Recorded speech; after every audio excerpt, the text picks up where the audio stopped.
One. Bingo. Welcome to tonight's Fort Wayne Community School Board of School Trustees meeting. We begin this meeting like we do each meeting with the Pledge of Allegiance. I pledge allegiance to the flag of the United States of America and to the republic for which it stands, one nation, under God, indivisible, with liberty and justice for all. And now we have roll call of members. Good evening, Steve Corona from the 5th District. Julie Hollingsworth, District 1. Jennifer Mathias, District 2. Ann Duff, member at large. Riley Booker, District 4. Noah Smith, District 3. And to my left, we have Dr. Mark Daniels, Superintendent, and Angie Filler, Clerk of the Board, and I'm Maria Norman, member at large. This evening, we start off with awards and recognitions. Let me get to the right page. There we go. It is recommended that the board recognize Krista Stockman, Director of Communication and Marketing, for being selected as the 2023-24 National School Public Relations Association, or NSPRA, frontrunner. The NSPRA Frontrunner Award is given to 4 association members each year to honor emerging leaders doing outstanding work in their school districts and chapters, as well as at the national level. Krista was nominated by the Indiana School Public Relations Association for her work leading the Fort Wayne Community Schools Communication and Marketing Department, as well as her commitment to supporting other school communication professionals. She is the regional representative for the NSRPA accreditation in Public Relations Committee and Indiana SPRA Regional Director for Northeast Indiana. Krista will be recognized during the NSPRA National Seminar in July. Please come forward so we may congratulate you, Krista.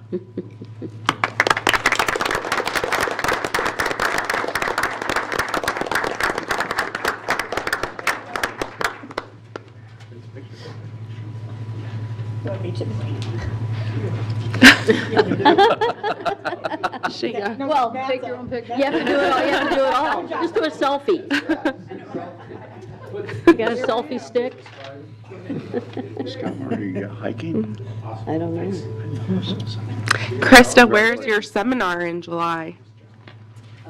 It is. It's in Seattle. Ooh, It's somewhere different every year. This year it's in Seattle. nice. Congratulations. Thank you. Yeah, congratulations. Well deserved. Yeah. So before that, did you have to like submit anything, or did they? No, this was a surprise. Yeah, I found out in December when they picked me. The state chapter had nominated me, and apparently some members of my staff knew because they had asked some questions of my staff so they could submit the nomination. But I didn't know until they contacted me. Congratulations. Thank you. All right. That takes us to the consent agenda, which includes approval of minutes from a regular meeting on December 11th, 2023, and January 8th, 2024, vouchers and payroll approval, the personnel report, and required disclosure. Is there a motion on the floor? Move to approve. Second. Thanks, Noah. Thanks, Steve. Dr. Daniel, did you have anything to add today? After. I figured that was coming. All right, all those in favor? Aye. Any opposed? Dr. Daniel, the floor is yours. Yes, so special announcement this evening. So we have a new principal at Lincoln Elementary School. So Mr. Scott Geist, he's in our attendance. You stand, Scott. And I believe you have a guest as well. Do you have a guest? So I'd like to just say that Mr. Geist has been working as the assistant principal at Lincoln. He came to us in 2014. He's, besides being at Lincoln, he's also been assistant principal at Franke Park and Fairfield Elementary Schools. Mr. Geist's education career began in 1993 as a teacher at Kankakee Community Schools in Illinois. The following year, he moved to Elkhart Community Schools, where he taught both kindergarten and 6th grade for over 18 years. In 2012, Mr. Geist became an assistant principal at Concord Community Schools. And I can tell you, after visiting Lincoln and talking with some of his teachers, I think they were very, very excited about Mr. Geist's leadership and continuing to move Lincoln to greater and greater levels of achievement. So I'm very excited and very pleased that we have Mr. Geist with us. Great. Welcome. Congratulations. Yep.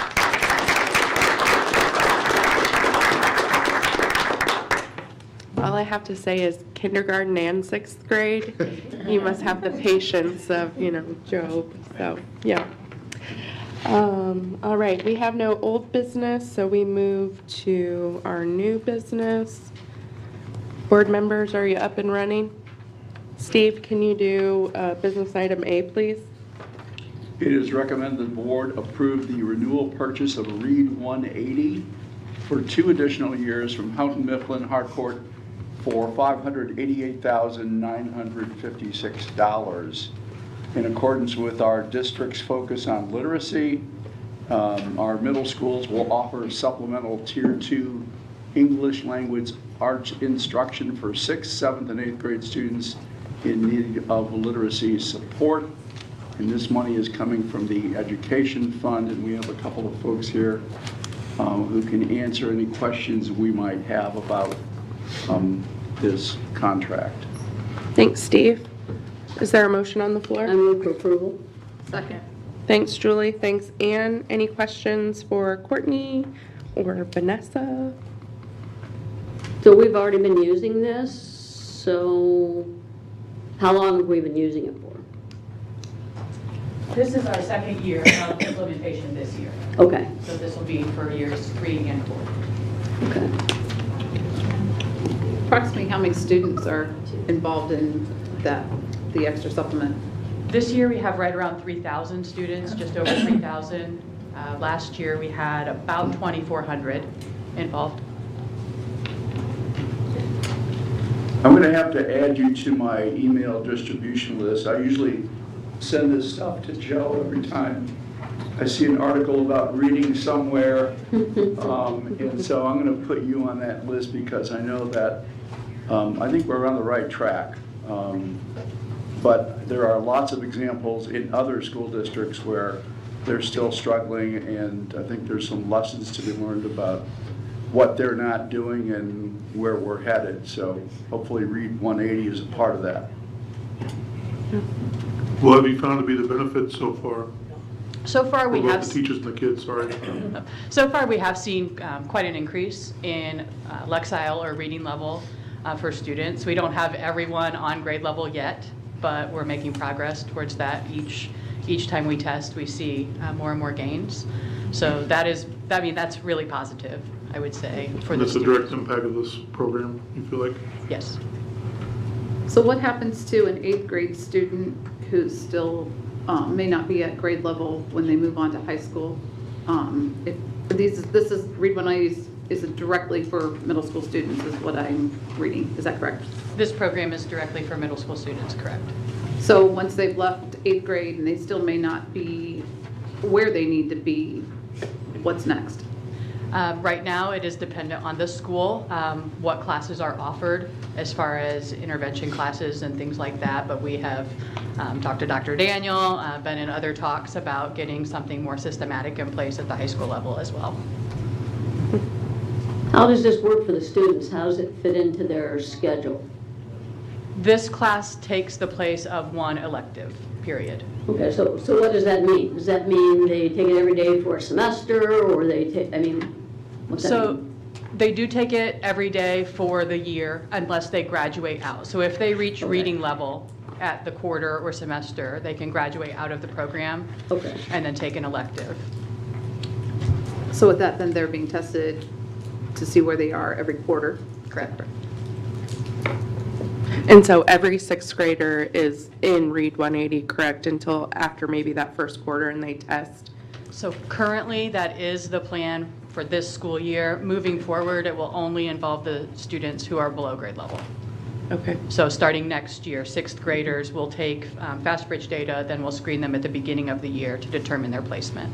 Oh, okay. Cool. Any other questions? Wait, can you review that? So this year, all sixth graders are in the Read 180 program? Yes, this year and last year. And so that's roughly 3,000 students right now? The sixth grade is, Or sixth grade, sorry, whatever the amount of that. sixth number grade is includes all roughly sixth graders. 22 to 2,300. I'd have to look at the enrollment to see exactly. So the additional students are the intervention students at 7th and 8th grade. So next year, if we could ask you, or when we renew, we're going to hopefully see a lot less students than. Correct. I mean, naturally, we're going to look if they're not all involved, right? So. We're looking at about, do you remember? I think it's 2,400 licenses for next year and the following. How many are this one? We currently have just under 3,200 students enrolled, but that includes all of the sixth grade class. So is there a benefit to have all sixth graders, whether they're at or above grade level already? So students have the option, and for next year, sixth graders can take an elective in ELA. So they will have a course where they're supporting ELA standards, but this program is really designed for intervention. So next year it will be offered to those students identified needing that extra support. I guess why are we having all sixth graders take it? I think initially when it was adopted, we were opening it up to all sixth graders, see how they responded at or above grade level. And then the 7th and 8th grade just received as intervention. So we were able to compare those. And so far, what have you found? We've seen growth in all areas. Students who are at or above grade level are growing. So this doesn't prohibit that, right?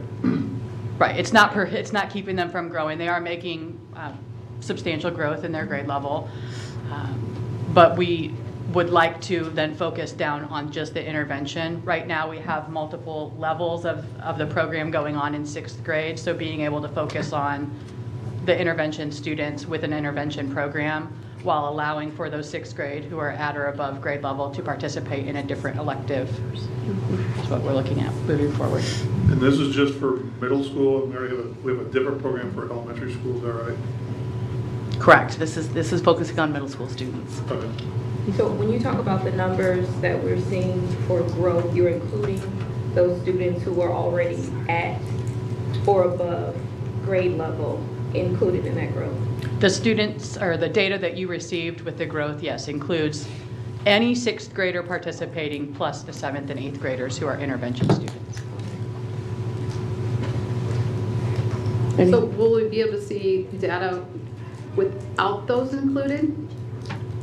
For sixth grade, I mean, if we know that they were at grade level or above before, is there an opportunity to see those who weren't and their growth?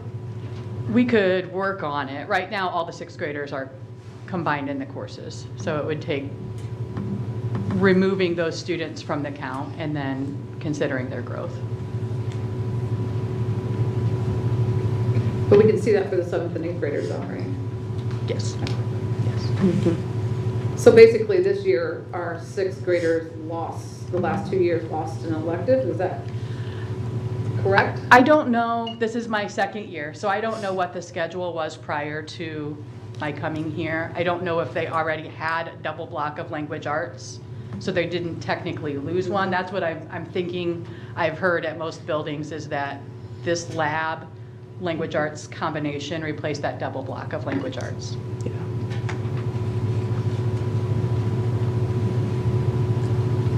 Other questions? Okay. Thank you so much. One more, how does this price compare to what we invested last time? This price is significantly lower. The cost of the student licenses is much lower than what it costed the last 2-year renewal.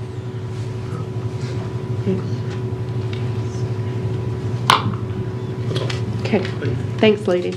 Thank you. All those in favor? Aye. Aye. Any opposed? All right, Jen, are you up and running? Yeah. Okay. Can you do B? How about Julie? Oh, sorry, Julie. In my head, it was Jennifer next, and I should have just panned over and verified. No problem. It's recommended that the board approve the receipt of a grant from Early Learning Indiana in the amount of $500,000.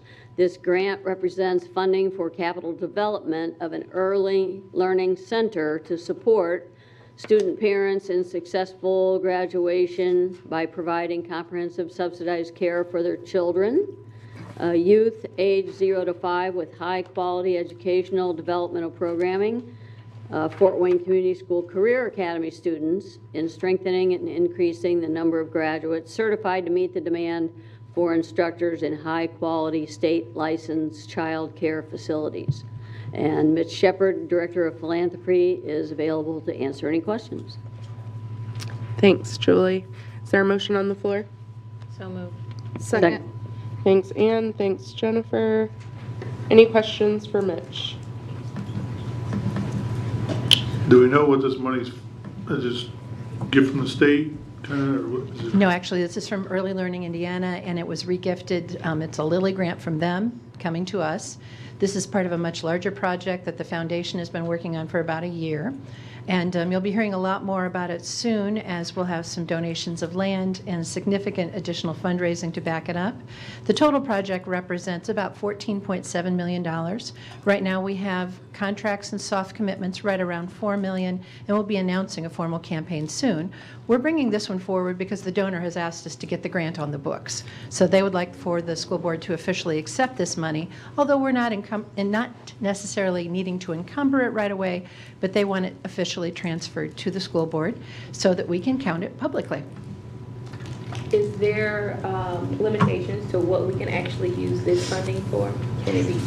Yes, it is specifically for our request, which is for the capital improvement for the creation of an early learning center, which will serve approximately 118 little folk, ages 0 to 5, and 118 parents, possibly twice that many if both the father and the mother are in our school system, as well as allowing us to expand into a certification program through the Career Academy. We currently only have a program that allows us to certify students to teach 3 to 5-year-old children. This would allow us to expand, possibly with our fingers crossed with some changes downstate with licensure. We could go from 3 to 5 to 0 to 5 and go from about 15 graduates a year to 60. 60 additional child care providers in Northeast Indiana would make one heck of an impact on economic development.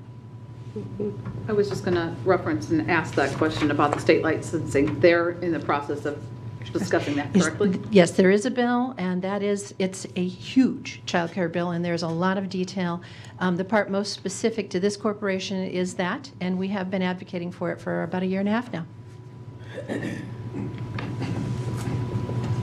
I think I saw something on the news with Senator Shelley Yiller. She was talking about that particular changes, and I've been following that closely because I know that that's going to impact us, and that would be a wonderful thing for our students to be able to have that experience. So it would be wonderful, and we also have students who've been asking for it. The reason we don't offer it now is if they were to exit with that license at the age of 18 and not be able to teach until they're 21, their license would have lapsed by then, and they'd have to start all over again.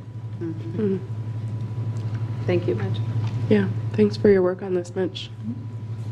Any other questions? Okay. All those in favor? Aye. Any opposed? Okay. Now we have Jennifer. Can you do item C, please? It is recommended that the board approve the receipt of a grant from the Family and Social Service Administration, Office of Early Childhood and Out-of-School Learning in the amount of $750,000. This grant represents one-time funding to serve as a stipend to support employees who pay fees for the enrollment and attendance for their children at state-licensed child care facilities. Funds will be dispersed on a reimbursement basis. Employees will apply for support through the District Human Resource Department. Individual awards will be based on a recruitment rubric and the number of qualified applicants. And Mitch is here to answer our questions. Thanks, Jennifer. Is there a motion on the floor? So moved. Second. Thanks, Raleigh. Thanks, Noah. Any questions for Mitch? How do we end up with this amount? I noticed that a lot of different organizations got different amounts for this grant. There was a rubric, and that was the maximum that we were allowed to apply for, and it was the maximum grant, and little bit of luck and a really good proposal, I hope. Very good. So, how does this work? Is it income based? I mean, is there a scale based upon how much or how little I get paid? Well, interestingly enough, this was a little bit of a surprise grant for us. We found out about it. There wasn't much time between the time it was announced and the time that it was due. We applied the day before Thanksgiving. We received the grant over Christmas break, and we have been given a great deal of latitude in how it's distributed. So is that how you're going to do it? Well, how we're going to do it, we're working through HR, and Cody's here to represent HR. We're going to have an application process that will go out through all of our employee group. We are weighting it more heavily to those of the lowest income, so that we hope that it most greatly benefits those of highest need. It is going to be needs-based. It will be needs-based, but it doesn't necessarily mean that one must be high need. One of the side benefits of this that we're really pleased with is we don't have data right now. If you were to say, what do our employees need? How severe is the child care need? We really don't know. So although this is a one-time grant and it will be gone in a short period of time, it does provide us with a wonderful database. It gives us the opportunity to work closely with parents who are employees here, learn what their needs are, and get a real sense of our employment group and how they're doing in that area. When will this be implemented? Well, as quickly as we can. I wish I could give... Is this contingent upon the project you mentioned, $14 million, or is this something we can do next year, or? Immediately, as quickly as we can. When we applied, we did put together a timetable. We gave ourselves 4 weeks to get it out the door so that employees could apply for it. We'll be producing some promotional items, a video that will go out in the weekly blast, and some counseling type of work to help people through the application process, which though will be incredibly, incredibly simple. So we've given ourselves about 4 weeks to get it ready for applications. The applications will need to come back. We'll need to sort through those, prioritize them, determine how many individuals can be served, and then we do need to validate 2 things: their employment, validate their income level, since that will be a criterion, and we need to make sure that they are receiving child care at a state licensed facility. That is the one caveat. If someone has a family member or a neighbor doing child care for them, it would not qualify under this program. It is a reimbursement program, so it's only paying back that which they've already paid out. And right now, we are guessing that it's going to be on a percentage basis, meaning that you would get X percentage if you had 1 child. You would get X percentage if you had 3 children, but of course the actual dollar value would be higher if you were supporting 3 children. So this is already, I take my kid to a daycare that's licensed and I pay for it. I potentially could be reimbursed subject to the criterion you create. Yes. I don't have to move my kid from point A or from location A to a FWCS sponsored place or anything like that. I can do everything I'm doing today. But then I can, and how, okay, how long do we think this will last? I mean, how long is the grant good for? Well, the grant itself ends in December. However, we don't know how long the money will last because we don't have the data on our employees, so we don't know how many will apply for the funds. So obviously, we want to benefit as many people as we can, but we also want to have significant impact. Cody, you have a vision of how you're going to roll this out to the staff and people? Yeah, excuse me. Cody Tinnell, Manager of Talent Acquisition and Onboarding with the Human Resources Department. Appreciate the time. So we actually convened a group earlier today to start really hashing through the details. This is really going to be a collaborative effort between human resources, philanthropy, technology, communication, and marketing. We envision this absolutely can be rolled out the way we need it to. It's a quick turnaround time, and due to the one-time nature of the funds and how quickly they need to be spent, we're going to get all the right folks at the table to make sure that this is effective. And to Mitch's point, I'm really excited to see what this means from a data perspective. If this is some type of benefit or incentive that we think the data support that we need to invest more outside of grant funds, we'll have a clearer picture of that towards the end of this year and be able to hopefully recalibrate what we offer our employees to ensure that we're meeting them where they are and making sure that they have the ability to come to work on a daily basis without child care concerns or things along those lines.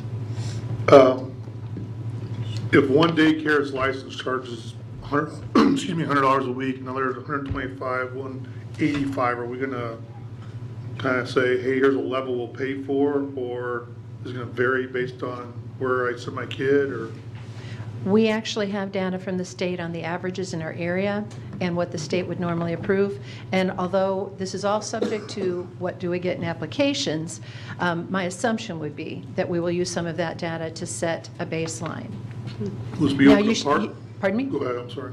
Well, and we should, however, be very cognizant of the fact that childcare for an infant is far more expensive than childcare for a toddler. After-school care can also be included in that. That is also quite a bit less expensive than for an infant.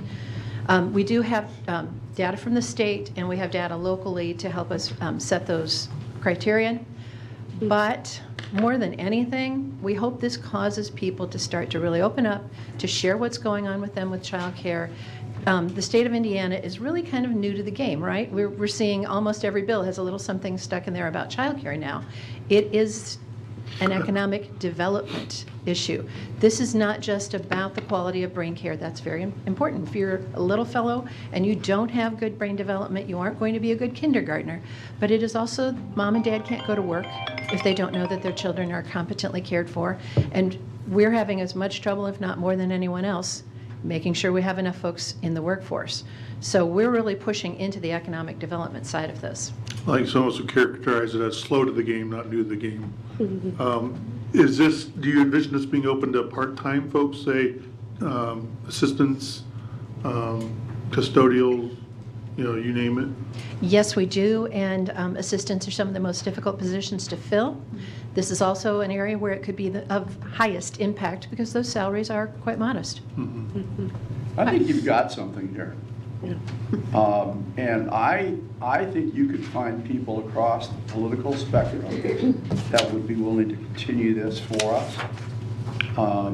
And I just think that it could also be, I mean, as you play with this money, I mean, in essence, in setting this program up, it could also be allocated to jobs where we have a high demand.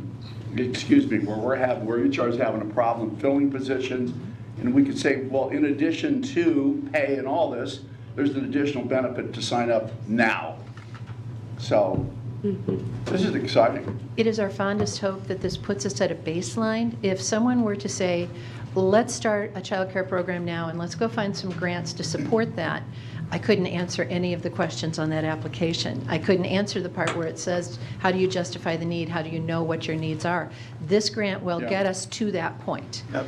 And then we can decide at that point what we want to do with it, but we'll have the data. We'll know who we are and what we need. I have two questions, and it referred to Cody. I think that you mentioned the grant dollars were time sensitive. Did I hear you say that?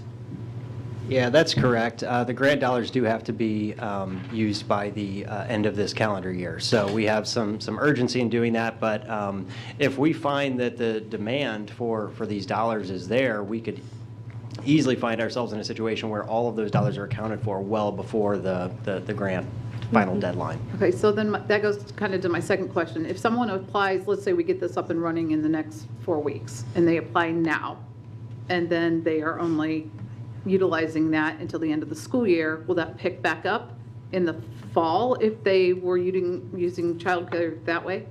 They could even use this for the summer months as well. So we've got some flexibility, some wiggle room with all of this, and after we get that initial I guess, group of applications, I think we're going to have a much clearer sense of what the right path forward is to really get the most bang for the buck with how we can use these dollars. Because we do want to make sure that we are spreading this as much as we can to provide the maximum benefit for attracting and retaining our staff. Great. Thank you both for the work that you've done on that. I assume that Sodexo employees are eligible for the grant? I mean, technically they work for Sodexo, but... That's a good question and something that we can absolutely find out. That not part of our initial discussions, not intentionally left out, but right. That is a detail that I think would be helpful. So, yeah. That's a very good question. I think both this initiative and the previous recommendation are both wonderful things. One's focused on more students and this on our employees, but I appreciate your work on this. Thank you. Thank you so much. All right, all those in favor? Aye. Aye. Definitely. Any opposed? Okay. All right, next up, Ann, can you do the item B, please? The board will conduct a public hearing regarding that one. Let me do that one, sorry. I forgot that that was the one that was next. Got it. It is recommended that the board approve, oh, I went too far. Haha. Here we go, yes. The board will conduct a public hearing regarding the matter of the 2024 general obligation bonds to pay the cost of the 2024 technology equipment upgrade project and the appropriation of the GO bond proceeds and interest earnings for such purpose. Sorry, that was a mouthful. Notice of the public hearing was published in the Journal Gazette on January 12th, 2024. Should I go ahead and read related? Is that okay to, just want to make sure that I have instructions on what order to read this in. In the last quarter of 2023, the school corporation was notified by the state of Indiana that it is not providing the Common School Fund Technology Loan Program for the fall of 2023 like it has done in prior years. Therefore, the GO bond will replace the funding that we previously received for the acquisition of certain technology equipment under the State of Indiana Common School Fund Technology Loan Program. The amount of the GO bond includes $2 million for technology products that may include acquisition, upgrade, and/or installation of certain technology equipment and infrastructure and related equipment to be used by the school corporation in connection with its operations at one or more buildings, including but not limited to the acquisition of laptops and tablets to be used by teachers and students, and the acquisition and/or installation of certain screen beams, audiovisual equipment, and STEAM and STEM equipment or tool and related equipment, and all projects related to any of the projects described above, plus interest at a maximum rate or rates not to exceed 5 1/2%. At this time, all okay.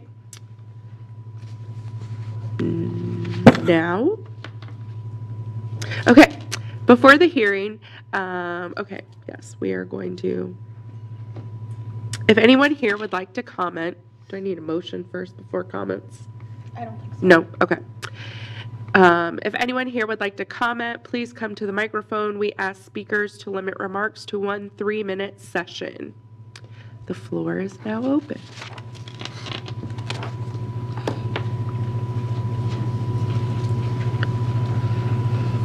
All right. As there's no one who wishes to speak, the hearing is now closed. Okay. Upon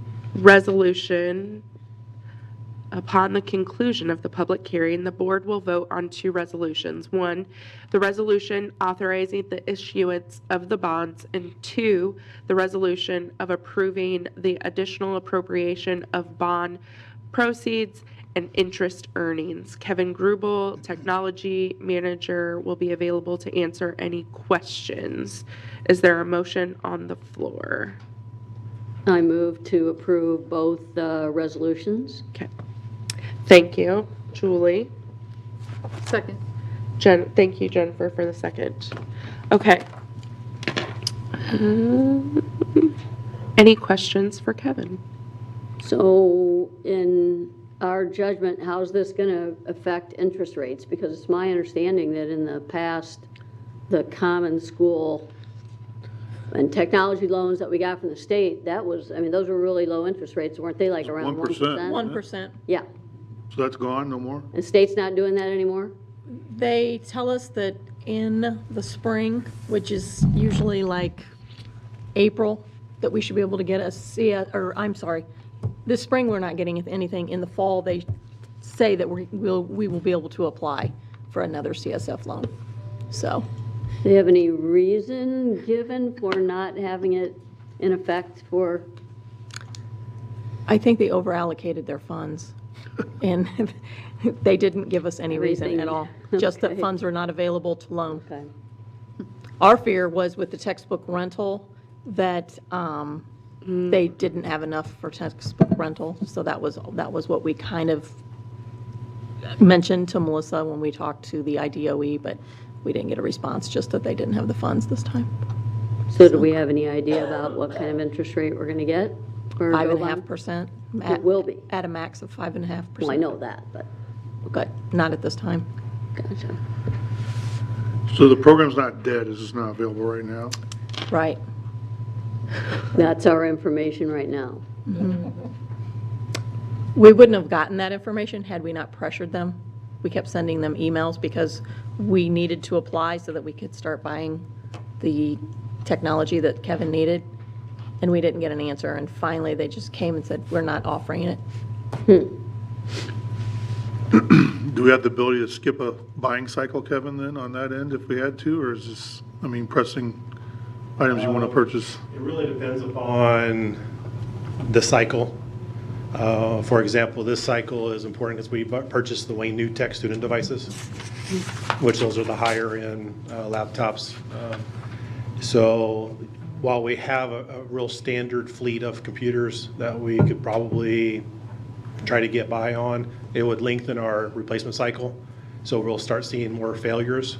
So we'll see more hardware repair cost by not replacing them in a timely manner. What is our current replacement cycle? 4 to 5 years.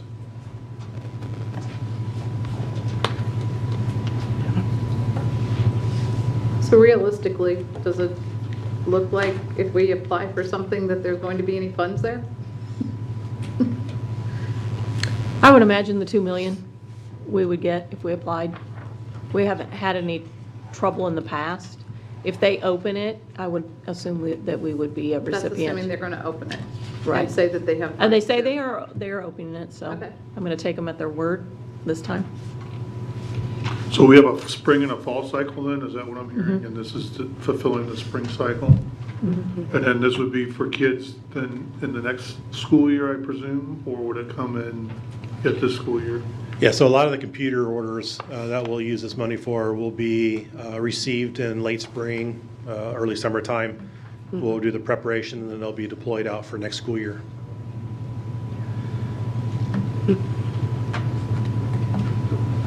Any other questions for Kevin? Thanks, Kevin. All right, all those in favor? Aye. Any opposed? Okay. Angie, did I read everything correctly? Okay, thank you. All right, Anne, can you do item E? Sure. Thank you. It is recommended that an award be made to the lowest responsible and responsive vendor meeting specifications and quality standards. Selking International out of Fort Wayne, $379,575. And Stoops Freightliner out of New Haven, $358 million. And that is the... Thousand. 1,000. I mean, thousand. Yeah, that's an expensive truck. It's gonna fly. And yeah, Felipe's flying lunches now. But that's the one we chose. The purchase is for two 28-foot refrigerated freezer box trucks for nutrition services to deliver food from the Nutrition Process Center to elementary and secondary schools, and also pick up fresh produce from local farms as part of the district's Farm to Table initiative. The award above includes a total trade-in allowance of $45,200. Invitations to bid were mailed to 3 prospective vendors with 2 responding, which I just mentioned. This purchase will be funded from the Nutrition Services Fund. And Felipe Guerra, Director of Nutrition Services, will be available to answer questions. Thanks, Anne. We approve. Thanks, Noah. Second. Thanks, Anne. Felipe is here if we have any questions. So we're not purchasing a flying truck that cooks the food for itself, right? Private jet. I wish. Right? That'd be really cool, but not this time. Although we are upgrading from what we had before. So we're buying well, first of all, I have Ellen with me, so I'm going to have her. So she is the assistant supervisor of the Nutrition Process Center, and she's over the drivers and the whole distribution. So she's going to be more than able to articulate answers better than me. But so we have 24 food trucks right now, and we're operating to 28. And before we only had the capacity of refrigerated trucks, now we're upgrading to half and half refrigerated, half freezer. Nice. The trade-ins, is that one unit or multiple units you're trading? 2 units. And did you have the, do we currently have the ability to do refrigerated and freezer? No, this is, okay. What kinds of new things will that allow us to do? Well, we know that these trucks have to last us at least 8 years. And with the guidelines changing in sugars and salts and things like that, we think that we can be more productive by producing more things at the nutrition center and then trucking them out to the high schools. An example might be like cookie dough. The manufacturers of cookie dough, they just don't want to meet our guidelines anymore because no one will buy that except people from schools, and so they just don't want to make that. But we can make it at the center, and then it's frozen cookie dough, so it's best transported frozen, and we can get that to the high schools in these new trucks. Ooh, that's great. And just to add a little more information, so we have the Nutrition Process Center, right, this big facility, and our intention is to start planning on utilizing this a lot better. And in that building, we have something we don't have in the schools, which is economies of scale. We can produce things a lot cheaper, a lot faster, and in the same, if not better quality than we can anywhere else in the district. So we're gonna try to have a hybrid model between the Nutrition Process Center and all of our schools, because the Nutrition Process Center currently mostly supports the elementary schools. So we want to try to change that and utilize all the resources we have, and to do that, we have to have different tools, and this is one of those. Because of our setup, have we had to say no to farmers who wanted to donate food to us? As far as I know, not really, but we haven't had a farm-to-school initiative in the first place. Last year we started that, and it's growing quite a bit. Now we are Where did you do that? So what? What schools did you do that at? Or where did you take that food and provide it? Farm to school? You had farm to schools last year in operation? We have we have the apples from Baumart orchards. And this school year we started buying from Kurt's Farms. And we had a day of corn all throughout the secondary schools. That's right. Mm-hmm. Yeah, and we've had pumpkin, squash, and now we're in the talking stages with a lot of farmers, and there is a local community and groups that they can grow things specifically for us if we'll let them know. So we're diving into that possibility in the future, because we want to bring a lot more fresh to the schools, and this is one of the tools that's going to allow us to do exactly that. It's a little bit more expensive? The food or the truck? The food. The food? It all depends how we approach this. We consider that fresh is always going to have a higher price tag. We do recognize that. Now, we made some changes in our operation that allow us to buy a little pricier products, but better quality, right? So, but the deal is we have so many things in here locally. We have to be able to bring this here. Now, one of the biggest issues that we always had is the volume. You're too big for us. Now, I don't think that should be an issue. If volume is too big, then we will figure out ways to use it. Maybe we'll have it in this cluster or this group of schools this one time around, then we will shift it around. We'll try to do whatever's better so we can bring that to our schools and not have any other excuses. If you need a business plan, there's a guy about 10 feet right behind you who has some kids that do just this. Yeah. Right, Mr. Johnson? Yeah, actually, funny enough, we want to involve some AMPLAT kids into our, business ideas. Nice. So can we Go go get it. back to the 2 trucks real quick? I thought I picked up on something. So we have 2 trucks that is a purchase of $358,000. How did that compare to this half refrigerated, half freezer compared to what we were using in the past?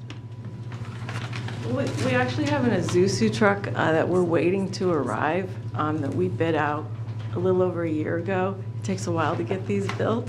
And these trucks have much greater features on them, better rust protection and things of that nature. And these are actually just a few $1,000s more than that Isuzu that we're waiting on. So I feel these are really priced out very well.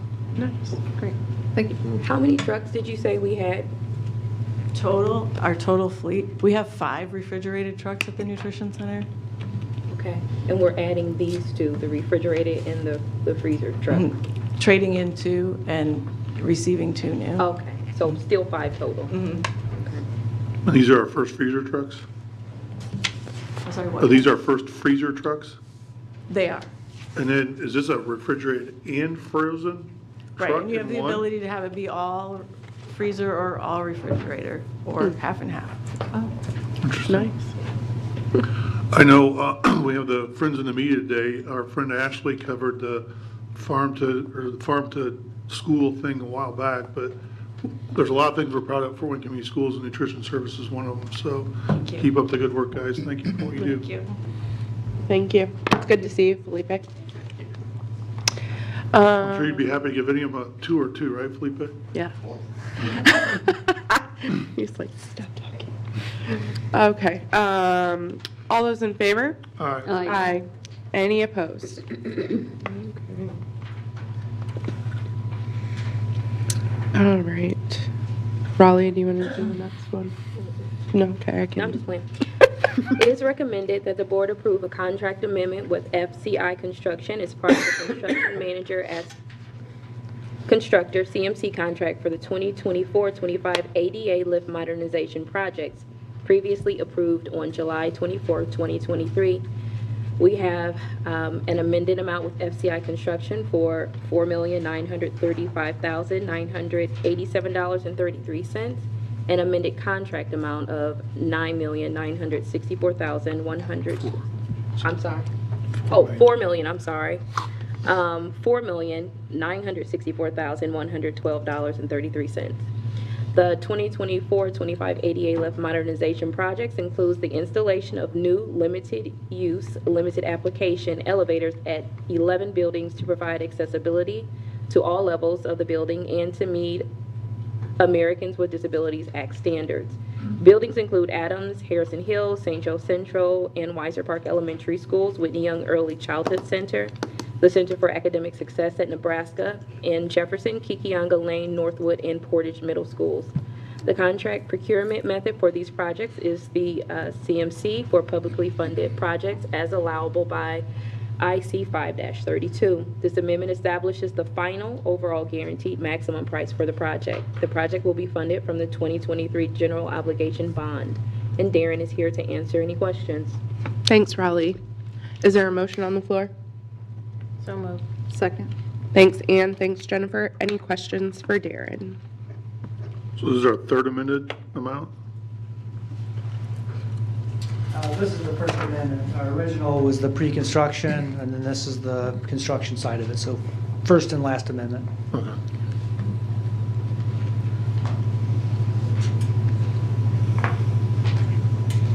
Any other questions? Don't go too far. Okay. All those in favor? Aye. Aye. Any opposed? Oops. All right. Noah, can you do item G? Sure. As recommended, the board approve the following construction contract for the 2024 electrical PPI projects. Service Electric of Allen County with a base bid of $116,500. Alternate 1 with exterior lighting at Holland and Lincoln for $36,980. Alternate 2 exterior lighting at St. Joe and Chambal Elementary Schools for $21,200 for a total of $174,680. The project includes partial interior and exterior lighting replacements in 7 schools, hand dryer replacements in 3 schools, and fire alarm systems replacement at Fairfield Elementary School. Primary engineering designed the project. The project is funded from the operations fund, which is identified in the capital projects plan and within the program budget. Project specifications require the work to be complete by August 1st, 2024. We put it this out for bid, and Service Electric was the lowest bidder of 3 total bidders. And Darren Hess is again here to answer questions. Thanks, Noah. Is there a motion on the floor? So moved. Thanks, Ann. Second. Thanks, Raleigh. Any questions for Darren on the electrical project?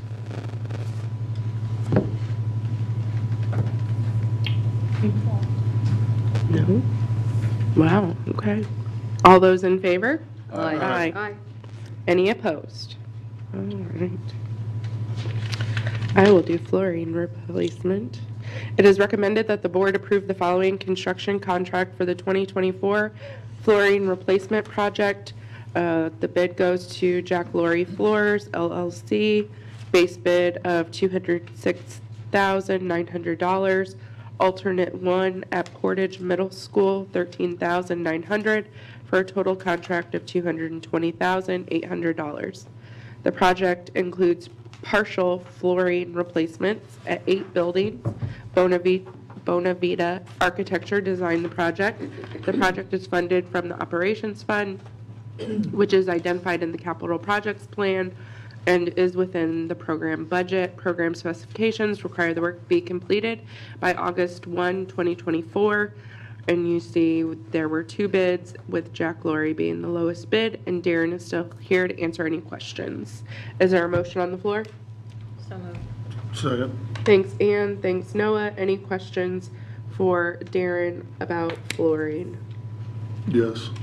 No, I can't go too long, Darren, without talking.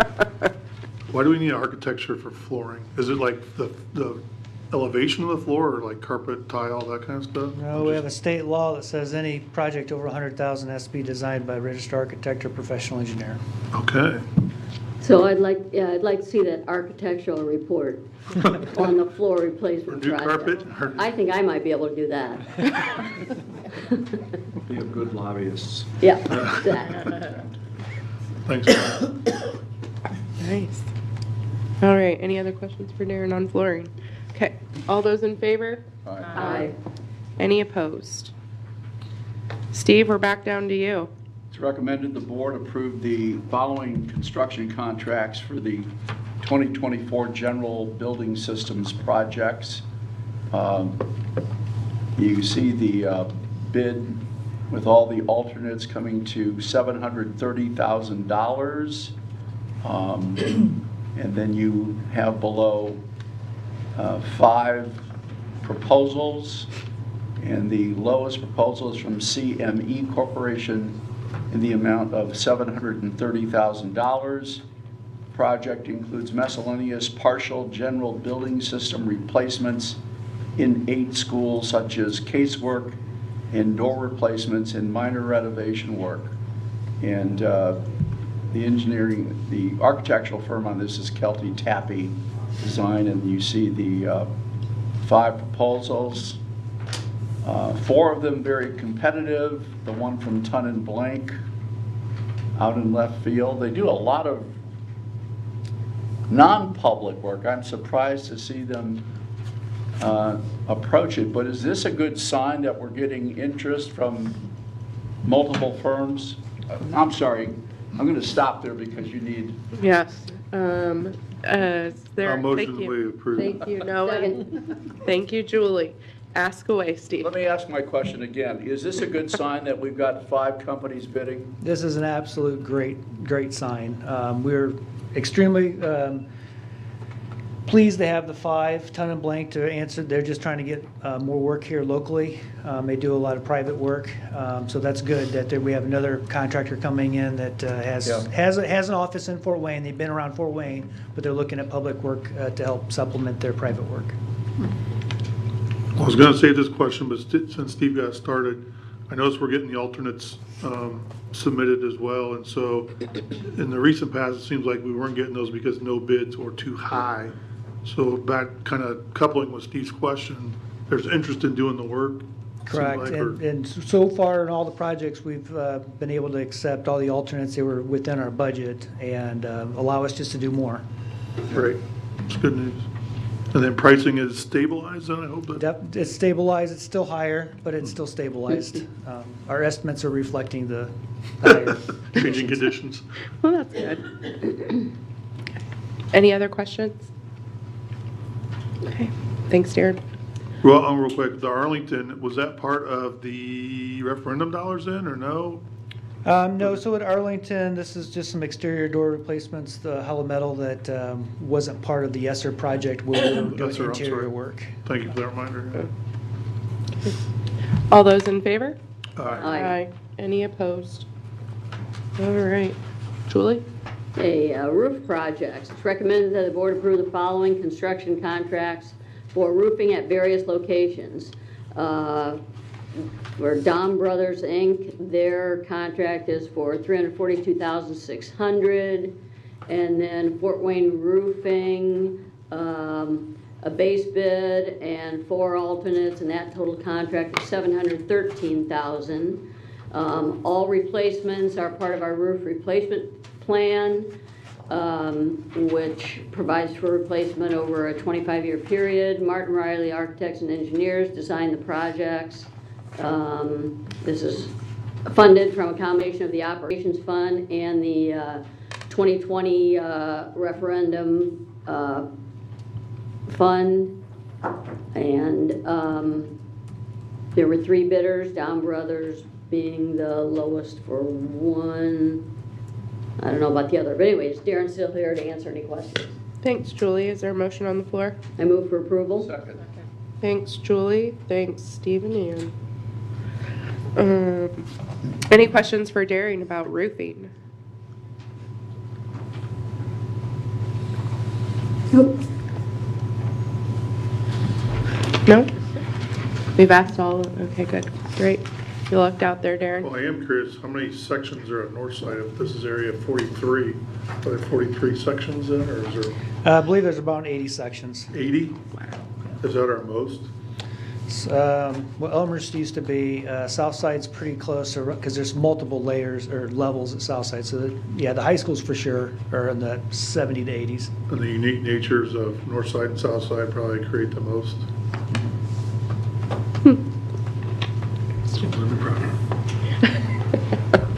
The archers with the most roofing. Any other questions? You make everything a competition, don't you? Okay. All those in favor? Aye. Aye. Any opposed?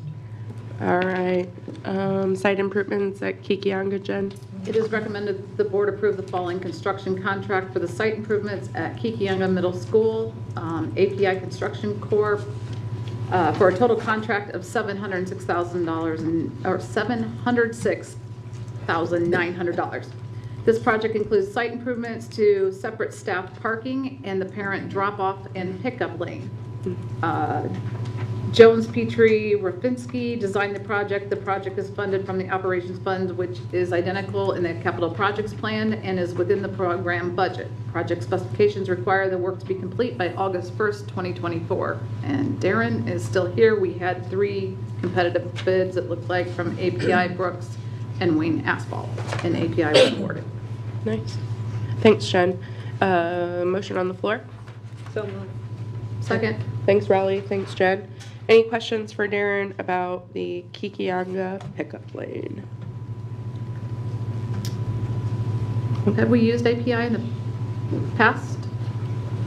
Yeah, they're a local firm up near Villa, Villa. And they've done our site work before for a couple parent pickup lanes and then our general site improvement. Thanks. I'm assuming that's going to go behind the school, or? Yes, a portion of it has to go behind the school, and then over on Kikianga Drive side will be a staff parking, so we can separate the 2 functions. Yeah, that's a mess at Yeah. dismissal. Yeah. And throw a train stopping in Oh, between. yeah, so. that too, you know. Dang. Okay, thanks, Darren. All those in favor? So Darren, we had just 7 construction projects approved with API, Dom, Fort Wayne, something on roofing, CME, Jack Lorry, Service Electric of Allen County and FCI, those are all local firms, right? Yes. And that's over almost $10 million of projects Yeah, going back into the economy. and spread out very well as well. Nice. Great job on that, Aaron. Thank you. Awesome. Madam President. Yes, no problem. All those in favor? Aye. Aye. Any opposed? All right.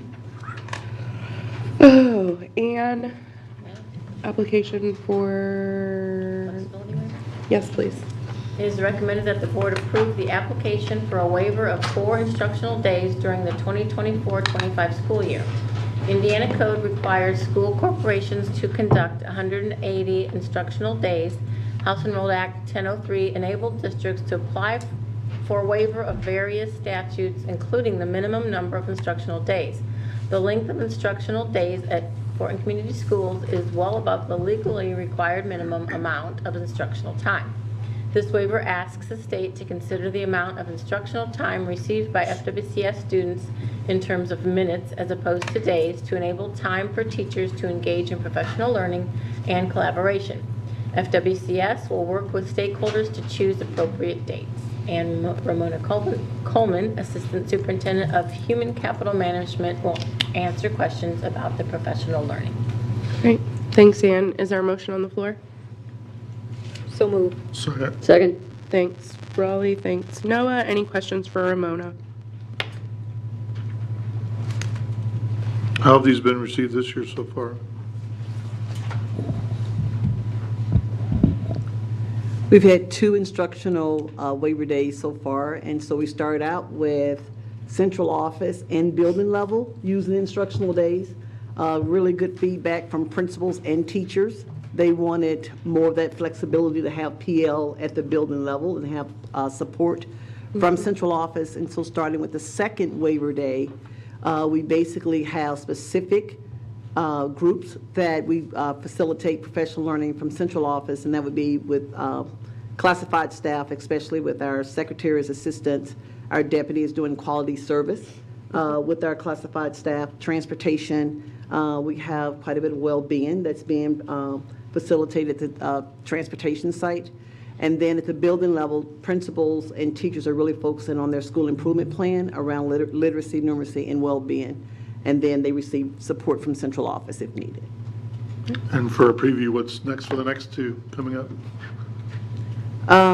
For the next 2 that's coming up, we always make sure, again, with our Portrait of a Graduates and School of Success, we make sure that all staff hear the key message from Dr. Daniel based upon next steps and how we're moving forward with that.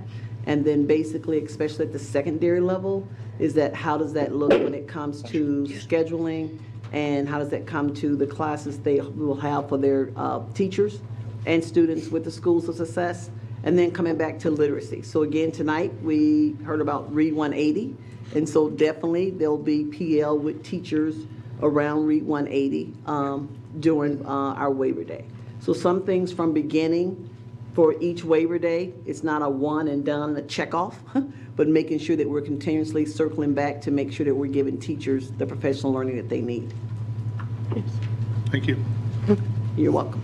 So you mentioned that at the building level, it was well received with them having the flexibility to do that within. Do we foresee having a few more of those days in the future if the waiver days are granted to us? Yes, I think that from cabinet level, what we decided is that starting off, just having a more intentional or planning around those days and making sure that we have voice from building level principals, teachers, support staff, and definitely making sure that the PL starts with the building in mind and with them at the table planning with us. Okay. Thank you. Any other questions for Ramona? Okay. All those in favor? Aye. Any opposed? All right. It is recommended that the Board of School Trustees conduct a Board of Finance meeting, and that the officers of the School Board Trustees also serve as officers of the Fort Wayne Community Schools Board of Finance according to the board's bylaws. It is also recommended that the 2023 investment report is reviewed and that the board reapprove the district's investment income policy. State law requires that the Board of Finance meeting be conducted in January of each year per FWCS, per FWCS bylaw 0151-1. The Board of Finance officers are the same as the school board. The law requires that they receive and review an annual investment report and the district's investment policy. State law also requires the board to reapprove the investment policy, income policy 6144, every 5 years. And then you see the report of investments for the year of 2023. Do I need to read this policy? 6144? No. Thank you. You all see the policy there. Okay. Yes, we need a motion. So is there a motion? So moved. Thank you. Thank you. And I'm assuming there's no questions because I don't have anyone to direct them to. Okay. Rosie? Well, yes, Rosie's here if anybody has any questions about our investments. I guess, why do we have the different rates, the big gap in the different rates there that are published between the 3 institutions?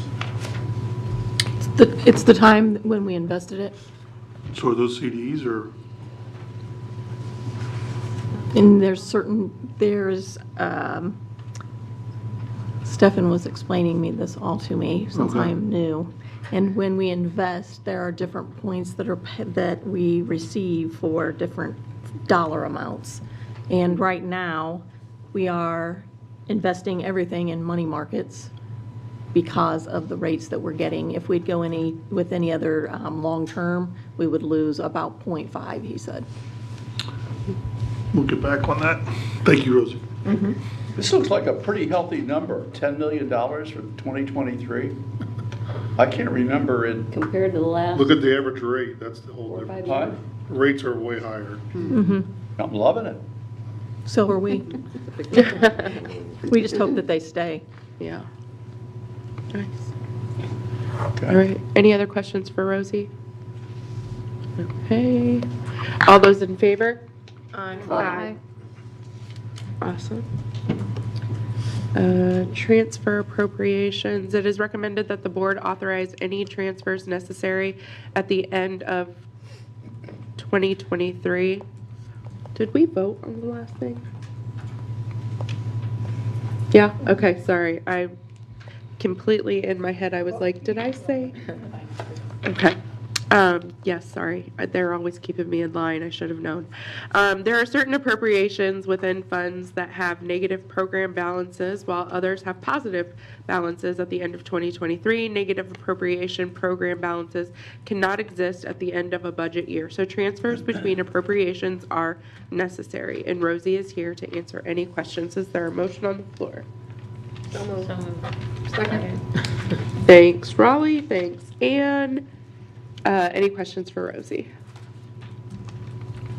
Approximately how many funds or balances do we have that are negative that we have to do this with? Preliminarily, right now, 0. Wonderful. Last year, we had 1, and it's not really the fund, it's within the fund, that's the programs. Like, teachers are paid out of certain programs, and curriculum are paid out of others. Last year, we had 1 transfer we had to make, and it was only $25,000. Cool. Any other questions? No? Okay. All those in favor? Aye. Aye. Any opposed? The next thing are the Yonder Education cell phone pouches. It is recommended that the board approve the purchase of 5,036 magnetic lock and release student phone pouches, 138 medical Velcro pouches, and 115 unlocking magnetic bases from Yonder Education for $120,864 for the pilot program. These cell phone pouches are sealed magnetic devices that allow students to keep their phones in their possession throughout the school day, but are inaccessible until they can be unlocked by specialized magnets. Yonder is the sole source provider for all of their branded products. Indiana law does not require bidding for purchases made from sole source providers. Funding will come from the Education Fund for our 4 school pilots. And that's going to be at Memorial Park. Is this not updated? It's, oh, sorry. Oh, it's in the packet. Sorry, yes. The pilot schools are Jefferson, Shawnee, Northside, and Wayne. And Dr. Daniel and Jack Bird are here to answer any questions. Is there a motion on the floor? So move for approval. Thanks, Raleigh. Thanks, Second. Julie. Any questions? Not a question, but I just want to say that I'm really pleased that this district is taking a leadership role in improving the learning environment in our classrooms. Phones distract and disrupt, and we know that teachers are solidly behind this. I appreciated the working session that Jack Bird and others set up to talk to the Yonder folks, and I know that board members did independent research about other districts that have implemented this the right way and the wrong way. I know that we have are going to approach this with this pilot process to learn from it, but we have to change the current environment in our schools. And so I think this was a great idea for us to be out front of most districts in Indiana. I'm voting for this one. I agree with Steve. I think that this is a great way for us to support, like he said, better learning environments, but also support our teachers. The videos and some of the information that we received from Yonder and from just doing independent research, it really gave me hope, because a lot of the students that were interviewed said that initially they were against it, they didn't want the pouches, but that after they got used to it, it gave them a certain sort of freedom. They weren't glued to their phones because they weren't able to. They interacted with each other more. There was just an overall a better culture and environment in the schools. And I'm really looking forward to seeing, you know, how this affects and what happens with our district. I have a question. When will we get these? When will the pilot be implemented, and how long will we do this before we decide whether or not it's something that we want to do across the district? So pending approval, we will cut the purchase order tomorrow. We have a group of the pilot folks going to visit Akron, Ohio, who implemented it this year, but last year did a pilot very similar to us, so they can see the logistics. Yonder will set up a logistical meeting with each building where we will set up, okay, this is how we will implement it in your building, because each building will have flexibility depending on how their staff sees a best fit for their student body. And then I talked to Yonder, and they said the pouches will be arriving within a few weeks. So we'll be able to get this going very quickly for this school, this school year.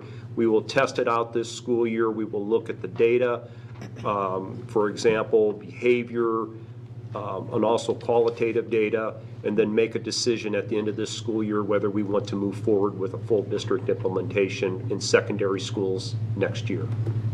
So you foresee this happening quite quickly. What is the communication going to be looking like to those schools, to those parents, to those students?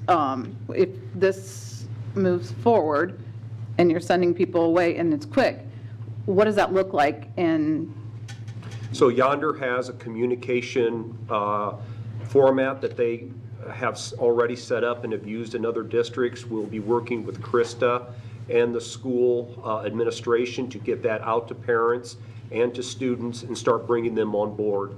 We will not put these actually in place in the building until proper communication has been sent out. When do you foresee that to be? Prior to spring break or after spring break? I can't answer that because I I have to rely on the logistical people at Yonder and the school staff to determine that, what's best for their building. Jack, in our conversations and in your conversations with Yonder and the Akron school officials and other education leaders, I know the initial resistance was with respect to individual student needs regarding medical issues and then overall school building safety issues. What kind of feedback did you hear on those? For those students that rely on a phone for a medical device, they have special pouches that are Velcro, so the student can still put their phone in the pouch, but they can access it throughout the day for medical reasons. Are they of a different color, the pouch? I don't think so. Okay. That's a good But question. I haven't seen them, Steve, so I can't answer for sure. So will a teacher then know Julie has a medical pouch and Ann does not? If they're the same, I know you don't know whether they're different colors, but how will a teacher be able to know whether a child has access to their phone or not access to their phone? Well, that would be something that, number one, can be communicated through the grade book as far as any medical alerts that a student might have. Plus, I think that would be something the administration would let the teachers know, that this student has a medical device that they need to track with their phone. Do we know that now then? Do we know? If a student has a medical Yes, we do. tracking thing on their Because phone? we've had to give them, a lot of the kids, access to our Wi-Fi with their phones so it would operate. I see Principal Hauser in the esteemed audience. I know it's coming to your school. You and I had a brief conversation. Principal Hauser, if you wouldn't mind expanding on that conversation, your thoughts and feelings on this program? Good evening, everyone. Evening. Well, I think when we had talked, I think our conversation was mostly around safety, and I think we've touched a little bit on engagement and with the loss of engagement since the phones have just become in everyone's pocket. But what I had talked about, safety, and I haven't been a principal for a long time, but I've been in education long enough. But when I went to Ford NGL visit in Nashville, there was a 16-year principal who had completely invested parts of her budget on the idea of, we're going to do things a little differently, was safety. And what I brought back from that, and then having the opportunity to maybe be part of the pilot with Yonder, was that if we can limit cell phone use, then we have a better chance of making our building much more safe. Her whole philosophy was that bathrooms, and the bathrooms are places where most trouble occurs. And I just feel like in a lot of school buildings, if students want to connect with another student, do something illegal, create, have words, whatever it is, the phone is the device that says, this is where I'm headed. And then I just think over the last couple of years, we've seen a lot of research where the impact emotionally on a lot of students, and I'm going to say in particularly young ladies, we've seen an increase in just the damage that's done. And I would say the loss of a sense of value because of the mean things that are said on phones. I mean, there's no other way to do it, just the meanness that we see. And it happens so fast, and then it's accelerated. And so I think the removal of the phone slows down the pace of the school day in that regard. I think that's always a positive. If you can slow down some of those behaviors, and we'd certainly be able to control them. So I think it's a big improvement. It's a big improvement.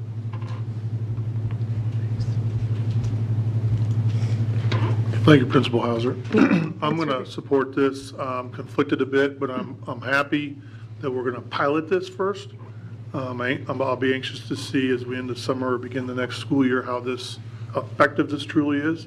We're relying on professionals and great principals like John Hauser, who says this is something we need. And by the way, we're suing social media companies. And we do know, and I think it's proven, that as we talked in an earlier session about brains aren't fully developed until 21 for female and 24 for males, and my wife would argue 52 for certain males. That, we need to help in a learning environment and trying to create positive direction for these kids. I'm willing to support this to give this a try and see what can be done. Thanks, Noah. Are there any other companies, Jack, that provide this product, and did we look at those, or? We could not find one that was viable in the United States. There is one in Australia. Right. But due to the patents that Yonder has, they cannot be sold in the United States. Gotcha.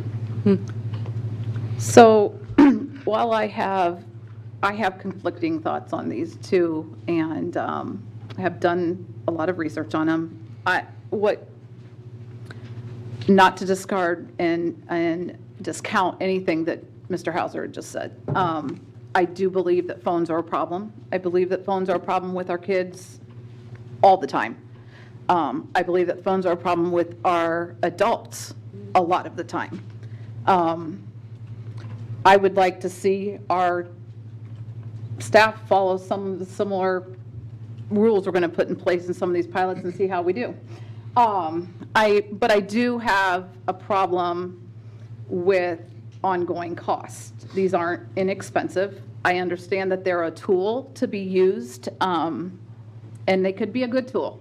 And I do commend the district for piloting. I'm having some thoughts on Fidelity, using them to Fidelity, and our schools using them to Fidelity, and I'm relying on our administrators to provide good data and using these in those 4 schools to Fidelity so that we get provided the data that we need in order to make an educated decision moving forward. Because like I said, these are going to be, what I see are neoprene pouches that we all know what kids do to things. And how they end up. Being a parent of 4, I can guarantee you that I've replaced multiple things that were neoprene along the way, and hard cases and other things. So I know that our kids aren't always handling things with, kid gloves, whatever you want to call it, with care. And so I have the ongoing cost of these is really put a conflicting thought in my head and in my decision making. Although I do know that we have cell phone problems. And I'm going to leave it at that. Yes, I agree that I hope they do use them with Fidelity in the pouch from beginning of school to the end of school, and no exceptions. That's the only way that I would vote yes on that. But I think what convinced me that this was an issue is when they talked about kids being addicted to their cell phones. And when someone's addicted to something, a teacher's saying, you need to put that away, that's not enough for a person who's addicted. So I think that's what sold me on using these pouches, even though there is, like you said, a big cost to these.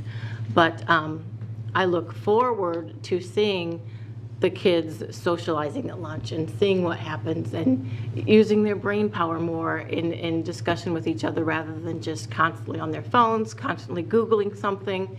Maybe they can think about something to get the answer and engage with each other. So I'm hoping all works out well for us. Can we talk about that a minute, the Fidelity aspect that Jennifer and Ian mentioned? What are we envisioning then? April 10th, when we come back from spring break at Wayne High School, we have the Yonder pouches. What's that day look like as I arrive at school with my phone? So when you arrive at school, the kids will be required to put their cell phone in the pouch and seal it as they walk into the building.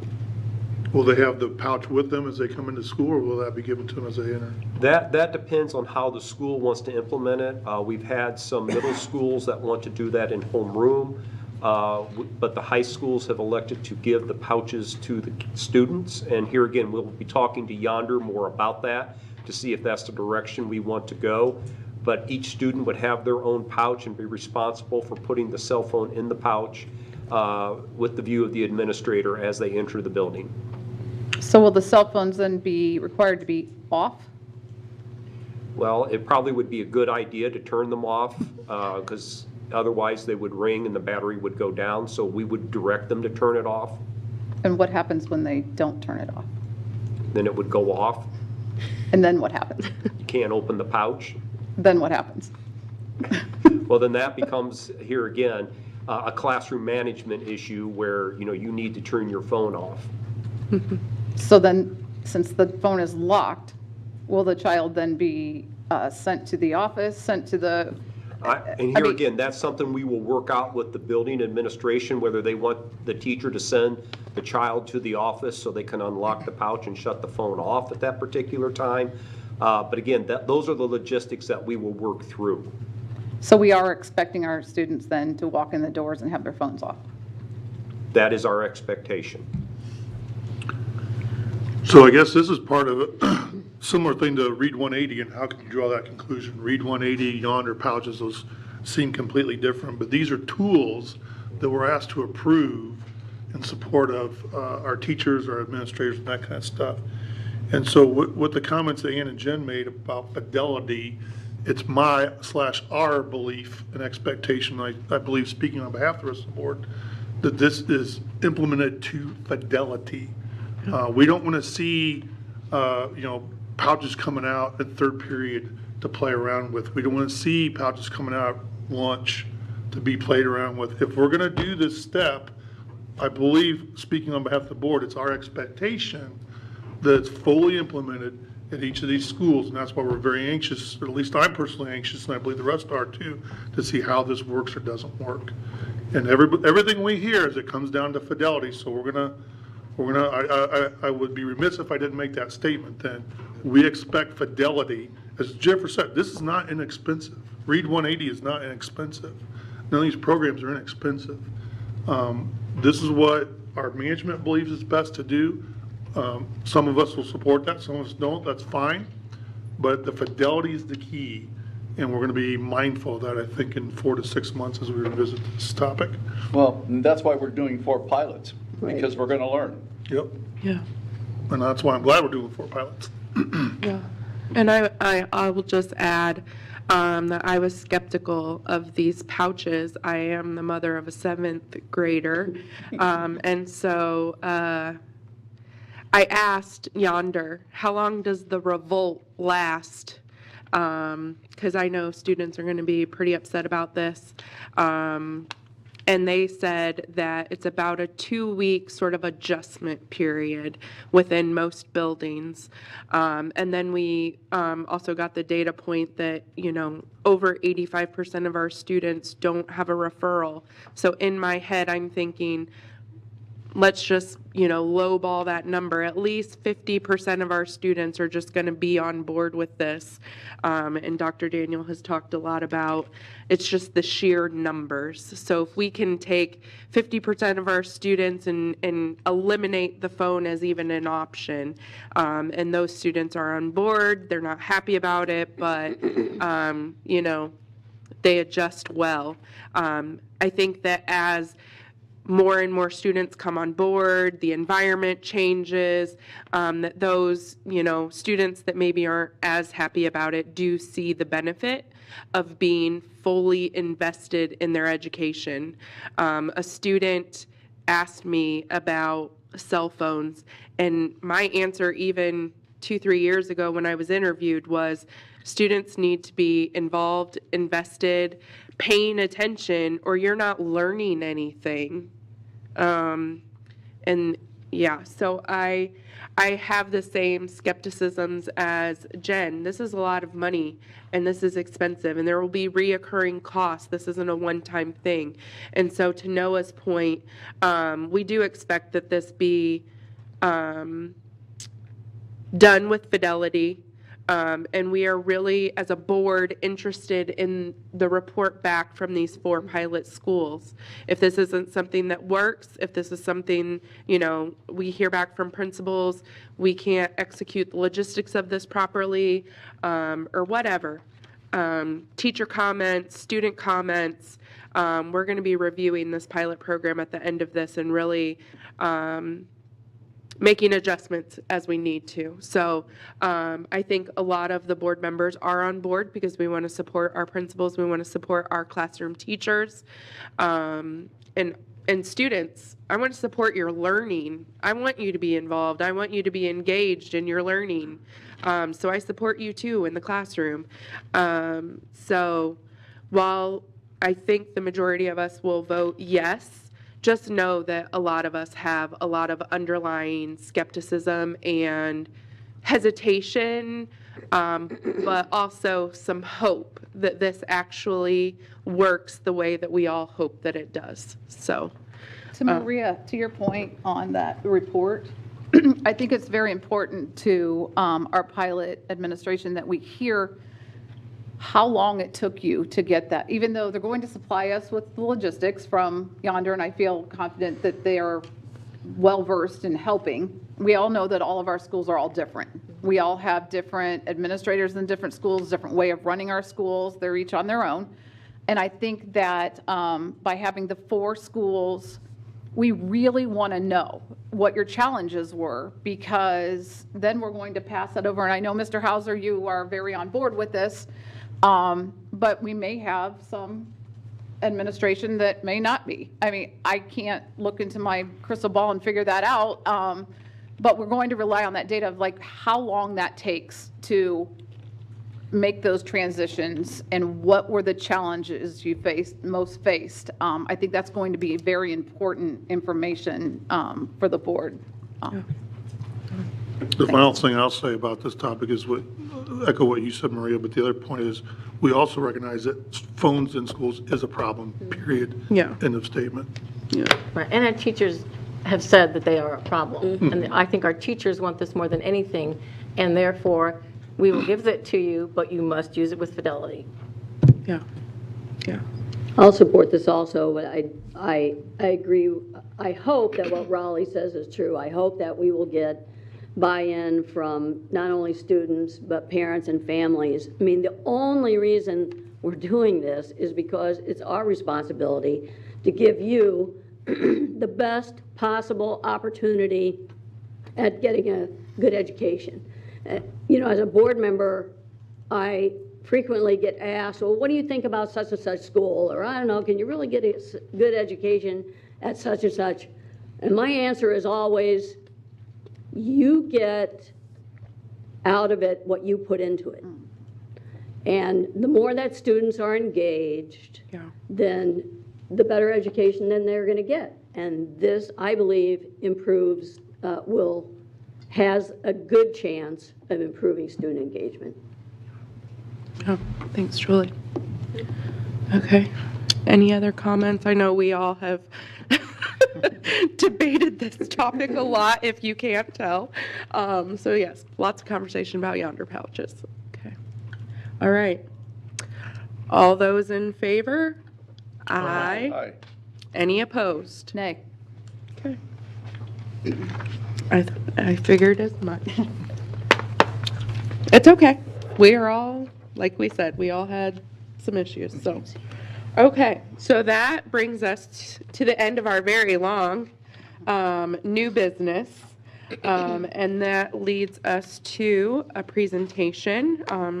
So tonight's presentation highlights the progress of the first 18 months of the AMP Lab at Electric Works program, focused on developing skill sets, building relationships, and engaging in experiences that launch students into the day after graduation.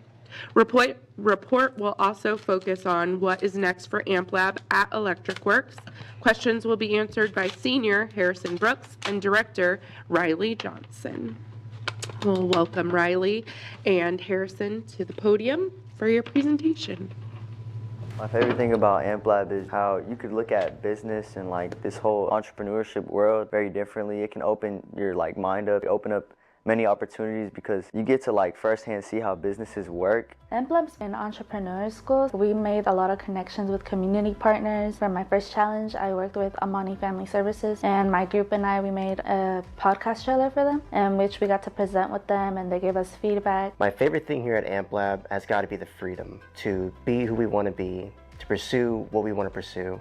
I'd say my favorite thing about AmpLab would be the community, because this is a community that you don't actually see very often. I think AmpLab has a lot of diversity, and I think that really helps in mimicking what the actual world is like in workplace, community, and other things. Last year when I first came here, I was thinking like, oh, this is a new building, just a way to get out of school. But like being here for that year and this year, I found so many teachers I've grown connections with, and then peers who I know I can still talk to this day, who are willing to actually like help me with any questions I have about something they might have been interested in doing here at AmpLab. So for instance, like photography or animation or like business, anything. They don't treat you like a kid, because if you don't do your work, then you're not going to be successful. And AmpLab kind of teaches you, if you do your work, then you will be successful. At my home school, I wasn't really interactive with the students as much, mostly because we weren't as engaged as we are here. And so I didn't really have many friends. But here at AmpLab, everyone's really close with each other. It's really welcoming. I remember one time, there was one experience where we had a mentor come in. He actually went to my home school. I didn't know, I just met him, but he gave off a pretty cool vibe. I pitched my idea to him somewhat, and he just taught me about elevator pitches, getting my idea quicker. I told him I want to get business cards maybe in a couple days, but no, he was like, let's do them right now. And off the rip right there, we anticipated the moment, just did it. And it was crazy just having an idea and just jotting it down or making it come to reality that quick. Starting my own profit here with a few of my friends. Our challenge 2 last year was where everybody could start their own business venture. Some people started actual businesses, some people didn't move on, but we were able to become a 501c3 here in the state of Indiana, and it all started with AmpLab, and just the design process that they have us go through makes you think about things, and a lot of kids are super successful here. So that's probably been the best. I've been able to meet a lot of people and get a lot of business experience just through that in the last almost year. But come to AmpLab, because if you can come here lost and then leave found. And I say that a lot because I know a lot of people who came here last year with different ideas in mind, different sets and goals, but who left, and now they're working on something that they wouldn't even have experienced or even thought of if they stayed at regular school. So there's something for everyone here. Every teacher knows somebody who knows somebody. The amount of networking here is amazing. Even if you don't know what you want to do, the opportunities are endless here. It's really cool. So even if you don't think that you're into business, you might find an internship or something that really benefits you. There's just so many different things for everyone. AmpLab and FWCS have a great thing coming here, and I think that everybody should support it. Awesome. Board, Dr. Daniel, Ms. Filler, Cabinet, I'm just impressed at the end of this long meeting how many of my friends decided to stay and hear this exciting update. So I'm Riley Johnson, Director of AmpLab at Electric Works. I'm joined here by, in a selfish way, one of the best and brightest we have to offer, Harrison Brooks.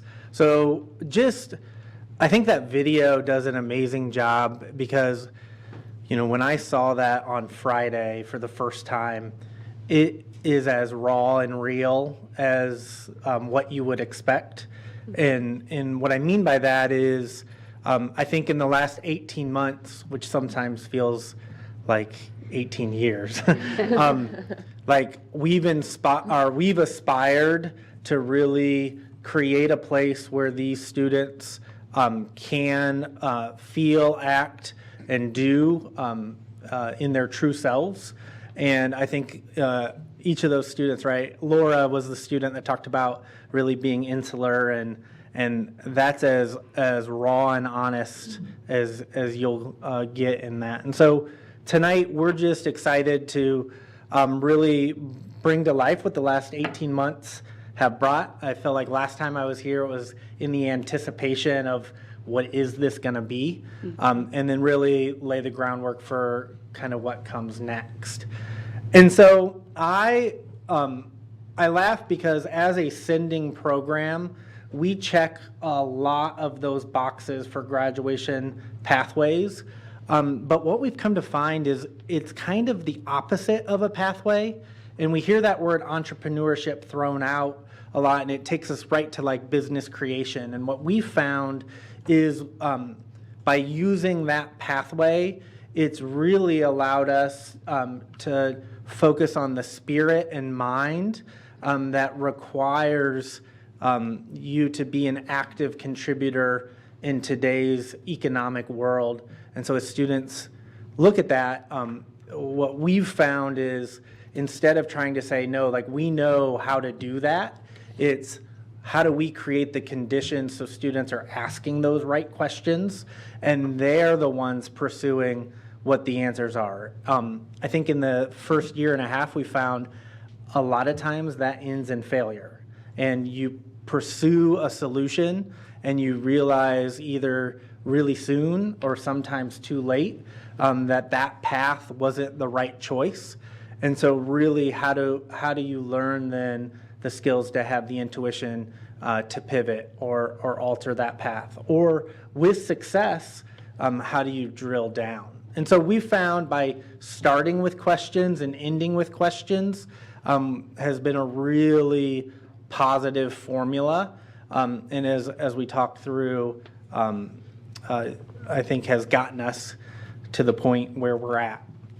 And so I always like to lead with this because anytime you start something new, the general trend of thought is that it's for a niche demographic or it's automatically going to be exclusive from the start. And I think what we've found with AmpLab is the reverse of that. And so as you see, our demographic data is pretty darn close to the representative high school population. And then academically, I think has been really where I feel like we've seen the biggest. So, we're blessed to have students that are in the running to be valedictorian and salutatorians in their class. And we have students that have been removed from their homeschool and now are at CAS. And because that spectrum is so wide, it's been fun for us because it really has made the AmpLab experience an individual experience for every single kid that comes to us. And so what we've found with this is as we gain a portfolio of what is that AmpLab experience, some students, the second they heard about it, they were in. For some students, it might have been a trusted adult that was like, hey, this is probably a good idea for you. And then for some of our students, either school has not been kind to them, they've not experienced any success, or frankly, they'd not made the progress towards graduation that they needed, and AmpLab was the most viable place for them to spend part of their junior or senior year. And so that kind of snapshot is really important for me because I think it shows that we've created an environment that really represents who we are as a community. Now, I struggle sometimes because by design, AmpLab is supposed to be ambiguous. And so the number one question I get is like, what is it? And I kind of say like, what do you want it to be?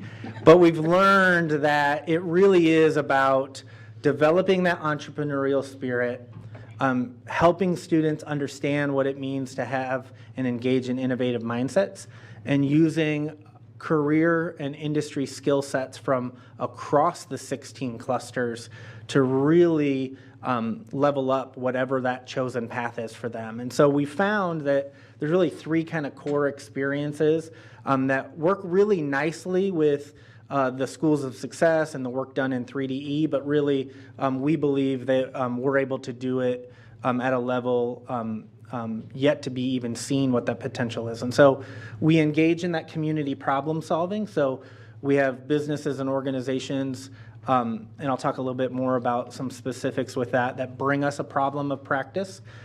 Some where students are really successful in implementing that solution, and others where the proposed solution fizzles out. We have students have the opportunity to identify a problem and create a business model around that to bring that to life. And then lastly, where we get hyper-focused on each individual kid is we look at a student like Harrison and where is his path taking him and how does he engage in real, authentic experiences, whether it be internships, work-based learning, or running that business that they've launched. And so instead of me sharing more, I'd love to give Harrison the opportunity to share a little bit. Harrison joined us last year in year one as a junior, and he's one of the 58 students that returned for senior year capstone. And so it's been fun to get to see him engage in the newness of AmpLab, but also have some really cool successes with that. So with that, Harrison. All right. So thank you again for having me tonight. So yeah, kind of like how Mr. Johnson said, the possibilities at AmpLab are endless. I've been, blessed with the fact that I've been able to be at AmpLab for the past 2 years, and I've actually gotten the chance to partake in all three of the capabilities, like the think tank, the student venture, and the capstone. So I mean, with the think tank, I took place in the think tank this year with a local organization called Breasty Boxes, which was focused on creating pretty pink packages, almost like care packages for people struggling with breast cancer. And it was just simply to brighten their day. And we came in as AmpLab students to figure out better ways to get the Breasty Box name out there, gain traction for her and her business, so that we can, further out and get more support and more donations. And just, I don't know the quite exact numbers, but just based off of the beginning of the project to the end, you can see how her business skyrocketed from the help of AmpLab students. And then also with Student Ventures, last year I partaked in the challenge the whole school year where I wanted to create my own reselling business. And I wanted to buy and resell and trade all types of memorabilia, sneakers, clothing, and other artifacts.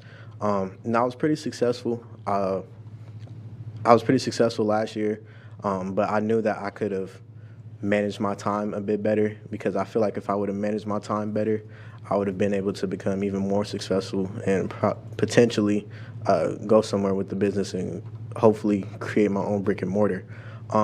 So I came back to AmpLab for year 2, kind of wanting to steer away from that idea and try and focus on after high school. So from there, I knew that I'd be partaking in the capstone, which would either be the work-based learning, the internship, or the deep dive into your own business or whatever. And so from there, I knew I had a passion for sports. Growing up my whole life, I played sports since I was about 4 or so. And I always wanted to be a professional, but I kind of got to that age around 12 to 13. And I was like, I don't think I'm going to be able to do this anymore. I might not be making millions of dollars doing this, but I knew that I still wanted to be around the sports world in any type of way. And Mr. Johnson and Jeff Roberts, they helped set up an internship with a local sports agency called Capture Sports Agency with Chantel Smith-Jones. And I was able to gain lots and lots of information and truly find my passion and figure out where I want to go after high school. So after high school, just going into this internship, actually getting myself into the field, working with numerous organizations all across the country, working with college athletes and professional athletes through the internship, I figured out that I want to be a sports agent when I graduate from high school. So it's just, I feel like AmpLab has given me a step ahead, potentially from my competition in the future, just for the simple fact that if I'm in high school and I can already create deals and help recruit athletes and recruit businesses to work with myself and my agency, I can't imagine what I'll be able to do once I actually am able to go to school. I've worked with a local sunglass company called Clear Eye View Collection to help create deals for a few athletes. I've worked with Capitol Records to help one of the athletes promote a new song that was released. And I've also created a pitch deck for Moolah Kicks, which is the #1 growing women's basketball shoe here in the country. And it's been a great experience so far, just growing, learning every week, meeting with Chantel, and just trying to grow up a little faster so I can get right into the field after high school. So yeah. So I think And obviously Harrison will be here so you can grill him, but I think Harrison's a good example, right? Like that Renaissance mindset, like if he could have 20 hands to have in 20 different pots, he probably would. And I think that's what we found is like creating the environment for a student to dive as deep as they possibly want into one field, or really explore developing a portfolio model. And so to see him really transition, especially from last year to this year, where he still has the supports and guidance around him, but really he's the one driving the bus. And that's just, I think, a testament to him, but also what it looks like to take advantage of an environment like AmpLab. And so just kind of diving a little bit deeper into the holistic piece, I am forever grateful at the way this community has embraced the existence of this. Just like our student population is diverse, the relationships and ecosystem that has been built in Fort Wayne and Northeast Indiana mirror that. And so, since day one last year, we've had over 300 different individual people come into that building and work hand in hand with students. And if you asked industry, probably there's been someone that represents that field. And with that, what we've come to see is the spectrum of possibility. So Harrison mentioned Breasty Boxes, a new nonprofit, a ton of energy. She built it with love, sweat, and tears, but us to be able to walk alongside her and help her build some of the infrastructure and support that. And we have a handful of solopreneurs that maybe can't hire a service or an agency, bring that problem to us, and whether it be students developing a strategy roadmap or developing some digital marketing or product prototype development.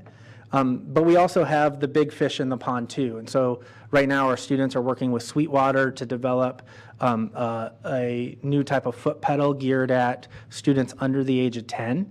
When I say foot pedal, right, what you use with a guitar or a bass. And so just to watch, right, that is a fabrication problem, not a music problem.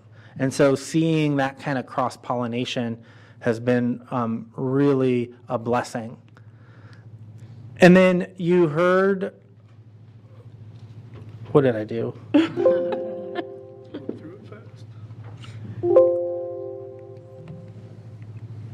You heard Harrison talk about his hopes around the venture creation. And so since we opened our doors, there's been 312 different ventures launched. A lot of times when you talk about venture creation, like success is in the journey, not the final result. And so off the bat, half of those have died already, either because they were bad ideas, the students weren't as invested as they thought they were, or they've changed their direction. But we've had a lot of fun seeing the possibilities from, last year we had a group represent us as finalists at Innovate Within the state entrepreneurship competition, and now all three of them have graduated and taken that idea in a different direction now that they're in a college ecosystem. And but we've also just seen students come up with the simplest side gigs. And so as we think of that spectrum from tech-enabled innovation to how do I take $20 and turn it into $1,000? Just bringing that entrepreneurial spirit to life through venture creation has been exciting. I don't know what that number means, 312. Are those ideas? Yeah, so those aren't companies. So not registered, right? So the trick of youth entrepreneurship, high school age entrepreneurship, you've got that 18-year-old bridge about incorporating. And so we've chosen to go the route of incorporation as last resort. So that 312 number is independent business ideas or nonprofit ideas that have been brought to life, and then some of them are still in the ideation build phase. Some are operationalized and making money, and then some of them have died off. Were some of these ideas then suggested or given back to local companies that were partnering with us? No, so that's where we've separated the line. So these are 100% student-owned and operated ventures. So some of those ideas are going to make it to a level where somebody may create an LLC.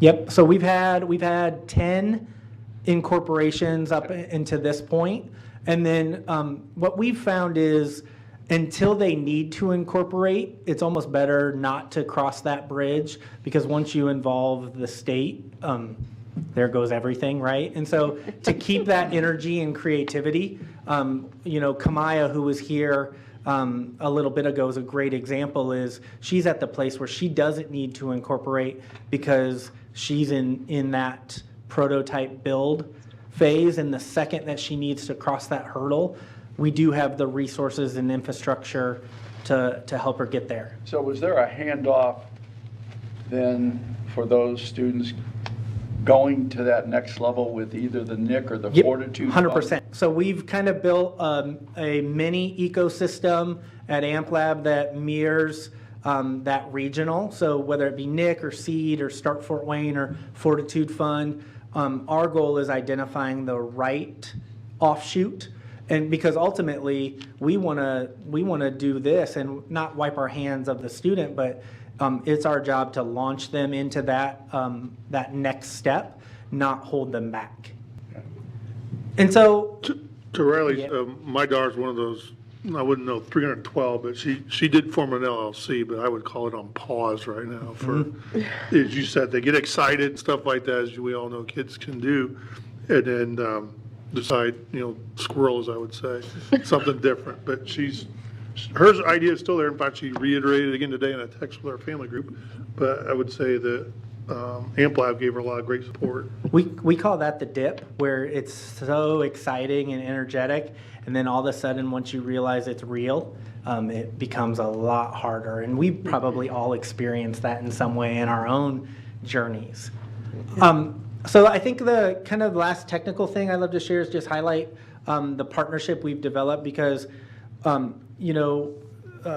Adams was here before break and really talked about that credentialing and certification, and that looks no different in our world. And we really value how do we create a system of stackable credentials, in the AmpLab ecosystem. And so our relationship with Indiana Tech has been really valuable to that. So in similar fashion, in year one, we did a pilot run. So we had right around 40 students earn dual credit with Indiana Tech. And they've given us amazing latitude in developing what that looks like in our world versus a traditional dual credit classroom. And so what we've seen is it's grown to where now we have 150 students at AmpLab that are earning at least 6 dual credits in the school year. And so we have a subset that will earn 12 over the course of last year and this year. And then we're working with Indiana Tech right now to turn that into a technical certificate. So ultimately what that would mean, a student that spends both the junior and senior year at AmpLab and meets the dual credit eligibility requirements would walk out with 18 to 21 dual credits.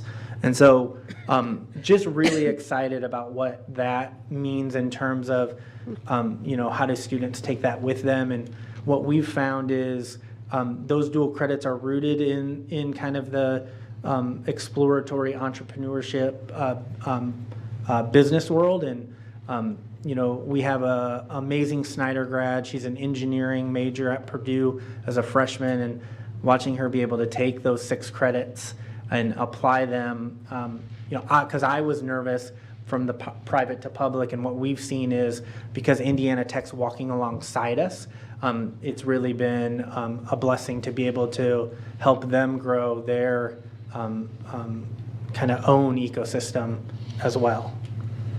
And so the kind of last thing before I touch on kind of the two next step pieces is we've chosen about every 4 weeks we give the same 8 questions to students, and they answer anonymously. And so those are rooted in some cultural things, they're rooted in some learning environment things, and they're rooted in the quality of the educational experience. And we've been blessed that the students, whether they are scared to death or excited or don't know what's going on, have embraced the chaos from day one. And so these are just 3 good examples. So you see those 3 questions and those 3 percentages. That's the percentage of AmpLab students that said they agree above average.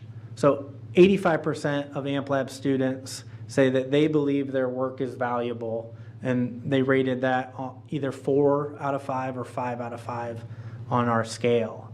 And that's a testament to kids like Harrison, the team we have, but just it's been important for us that every month we get that data, we look at it, we see where is the change, where isn't, and we're able to make adjustments or address it in the moment.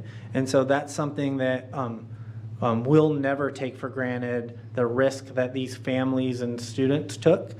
So we take a lot of pride in knowing that it's our goal to always make sure that number is as close to 100% as we possibly can imagine. So I know we've been here a long time, sorry Rosie, but I appreciate that. And obviously we had a very big announcement last week, and so I'm excited here. There's really 2 things.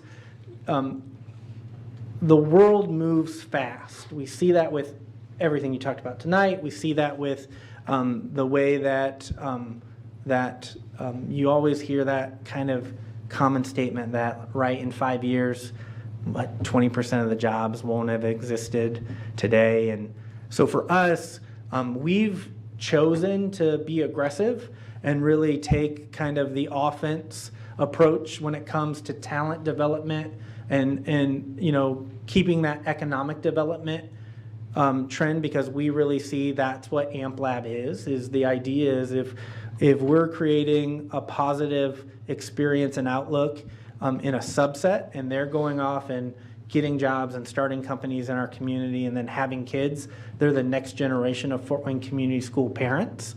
And so for us, there's really kind of 2 things that we see coming to life. And so the first is what you read in the paper. So we're excited to keep that strong foundation of seats for Fort Wayne Community School students. And so by opening 80 seats next year for non-FWCS students, we really think that we'll continue to be able to grow and expose wider reaches into both Fort Wayne and our county. And so the goal is that we'll eventually be able to increase our capacity to 550. And so I'm excited that we've begun kind of the discovery phase of looking at how do we meet kind of 2 big gaps in the market. First is that incubation. So what would it look like to add an additional space at Electric Works focused solely on startup incubation and specifically our capstone students? And then second is that smart manufacturing. And so what does it look like to be able to have a space that focuses on taking some traditional CNC lathe technology and focusing on the integration of that with automation, big data, robotics, smart sensors, all of those things that bring that together. And we've found with the momentum that has come from the launch that our partners have been pushing us to really think about. What does it look like for the AMP Lab community to support these two things? What does it look like for us to be able to expand our capacity and serve more students? And so we're excited that as we kind of reach this point, it feels like all of the conditions have come together at the right time to kind of push the envelope. I would be remiss to say, it's always my goal, and I think we've found that in this first, that both of these things are net positives to the school district. So how does it look for us to be able to rally around the community sport we already have to bring these ideas to life, and then obviously generate additional CTE funds into the community. And so the application is open. We're blessed that at this point, it's weird because it opened when we came back from school in January, and we've kind of not come back to school yet. But we're at about a 50% increase, and I think that's just time. Harrison has a story. We've got 680 other students that have stories that we have never had before. And so as that starts to come to life and people understand the role that we play, we, I think, see students and families identify that. And so throughout the month of ending here in January, because we have been at all 5, we will be at all 5 of the high school open houses, and then we have some of our own events for families to learn more. We're really engaging students and families about what does it mean to potentially join that. So with that, I appreciate your time, your attention, and Harrison and I are here for questions. So what's your high school exit strategy? What are you doing next year? So next year I'll be going to college. I'll be going to Morehouse College in Atlanta, Georgia. And I'll be studying sports management on a track to becoming a sports agent. So, yeah. Congratulations. All right, good luck to you. Thank you. I just want to tell you, Riley, take the brakes off the car, full speed ahead. I think you should stop apologizing for the ambiguity. There's an old form of music called jazz and a newer form called rap, which just celebrated its 50th anniversary. It has no regular rhyme or reason.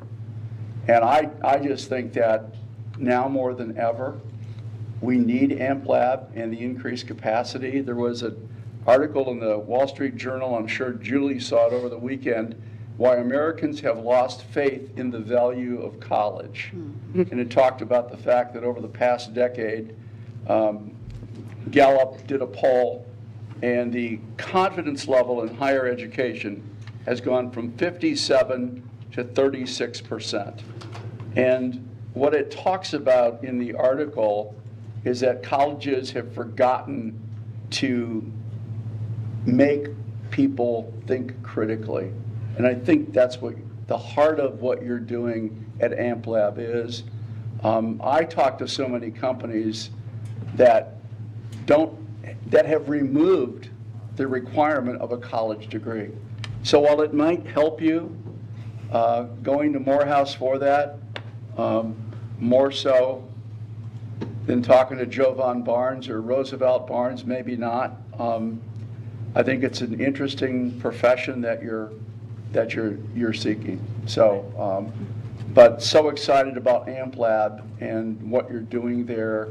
We are not going to have any problems filling that new expanded capacity.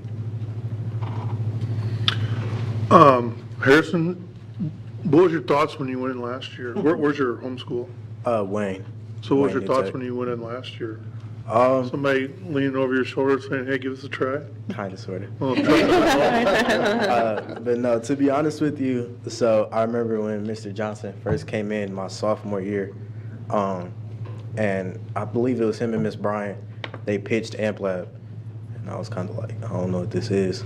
So I just kind of went along with my day and, began planning out what my junior year would look like. And yeah, like you said, a little birdie was kind of like, you should give it a shot. You should give it a shot. I was like, I don't know. And I kind of just, you know what I mean, I just kind of kept kind of putting it off. And then once it got towards the end of the year, they kept telling me, come check it out. So Ms. Bryan brought me in for a tour, and I was still kind of skeptical, but it looked cool. It looked fun to be at. And I found out I wouldn't have to be at school the whole day. Once I found that out, that was kind of my selling point. But I just went ahead, I took the risk, and it definitely paid off because, I appreciate that little birdie for telling me to just go ahead and just try something new. Because like I said, it's helped me find my passion and helped me find what I'll be doing in the future. Ms. Birdie, do you mind sharing, as a mother, what have you seen out of Harrison and what this has done for your little bird? I think that's the first time I've been referred that way. I've seen, I would say, tremendous independent growth in him.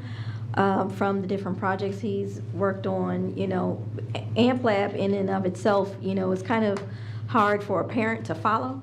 You can't say, show me your textbook, let me see your worksheet. I mean, you really just kind of have to talk and just ask questions. What are you doing? What's going on? What are the conversations like? What company are you involved with? What does your day look like when you're there? And so we would just have those conversations pretty regularly. But then it also got to a point where it was just kind of check-ins like, well, what are you doing? Well, we did this and I did that and I did this and my business is doing that and such isn't pulling their weight, so I don't know if we're going to do this. And, just the dialogue. But I was impressed each time because I felt like there was so much more that he was doing that I had no clue about. and I don't know how I would have approached certain things as an adult even. And then this year, it's just, to me, been amazing, the work he's been doing with the sports agency. I might think he's in his room just watching TV or something, but no, he's researching different athletes from across the country, and he's inputting information into a spreadsheet to present to Ms. Smith-Jones to, kind of pitch, say, hey, this might be somebody you might want to go after. This person is doing this in their sport. And, it's just kind of blown me away, the different things that he's been involved in. So it's been interesting to watch, and helps me feel more confident with him going on into the field, because I know he's gotten this experience that most would definitely not have just entering the fields. And if you had a little bird, my daughter had a big bird. And I would echo what your mother said, that from my experience from my daughter, I don't fully believe she fully comprehends what she got out of the experience. And if you don't end up being a sports agent, that's okay too, Harrison. I think that you got a great experience, and you thought you were going to be a pro athlete, so did I. It didn't work out for me either, buddy. Then you thought, you're going to have your buy-sell resell company, and then you changed and pivoted. So if you change and pivot, that's okay too. But I think what you'll learn and you'll see as you go through life and down different paths, you got a foundation that they taught you at AMP Lab and hopefully at Wayne and your prior schools. And I know my daughter doesn't fully comprehend that to this day, but there were great opportunities that were given to her to AMP Lab, and she made a tremendous stride that I don't think she fully comprehends to this day. The other thing, like Julie Hollingsworth said about students engaging and leaning in, Ms. Bryant, who I'm sure you're well aware of, talked about my daughter didn't quite lean in, and I'd agree with that. There are tremendous opportunities at AMP Lab to do a podcast about being a sports agent, right? Mm-hmm. Filming different things about being a sports agent, marketing your sports agency. So it sounds like you've leaned in very well. Yeah. I'm proud of what my daughter accomplished there, but I also know she could have leaned in different ways and maybe got more out of the AMP Lab experience. So as a parent of the 10 people watching, I guess that's what I would encourage. So my question, Riley, and you kind of answered it, and this goes to you too, Harrison. Harrison mentioned about not knowing what was all about. And of course, it was ambiguous. But now you have students who, when we were running the referendum, our students played a tremendous role in telling their story. and getting that support from our city. I think that the same thing can be said. I thought Harrison has told us a wonderful story to go along with what you're saying, and I was able to fully understand the think tank versus the capstone and everything else, and I'm hoping that you will continue to use those students in your schools. I know that you were at the open house that I was at, you were there, but I think it's maybe it's a presentation done to the full body students to understand and hear it from the students. So funny that you should say that. Our school day visits to the high school, it's made my job ridiculously easier. So when we went to Southside, I had 2 of our Southside students. I was there as their cheerleader, but it was their event. And just, it goes back to the video, like the good, the bad, the ugly. It's not a sales pitch, it's a possibilities pitch. And so at Southside, Jalen and Chanel just knocked it out of the park because they were themselves. They shared what they loved, what they didn't like, what they hoped for. And so that, like I said, it makes it nice for me because I get to lean on the quality of growth that they've shown. And so that is really kind of the direction we're headed as we move forward is, so our open house on February 1st, obviously the staff will be there, but it's 100% student created. And I wouldn't have it any other way. I'd be interested in seeing that, what kind of growth explosion that is once those kids are presenting it versus when we were just sitting up here and when you came to tell us. So I think it'll be a tremendous growth. I think it's a wonderful place. Thank you for sharing with us tonight. I have 2 short comments.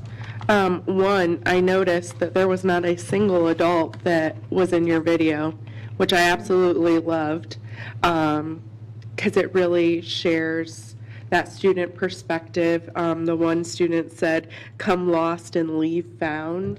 I mean, how inspiring is that? That's amazing. And Harrison, I just want to say thank you for sitting through our very long meeting to share your story. Sometimes, I mean, you heard it, we approved $10 million worth of construction projects, and while that's exciting, hearing your story reminds me why I do what I do, and why I love to be a school board member. You sharing your story and just the growth that you had, and we gave you these opportunities and you just grabbed them and you ran wild with them. So I'm so proud of you, and I hope that you are just so proud. Like, so beautiful. I love it. I just see my son when I look at you, and I hope that he takes advantage of all these opportunities as well. So thank you for spending 2.5 hours with us. We really appreciate it. And thank you, Riley, for the work that you do. Thank you guys so much. Thank you. Yeah. Okay.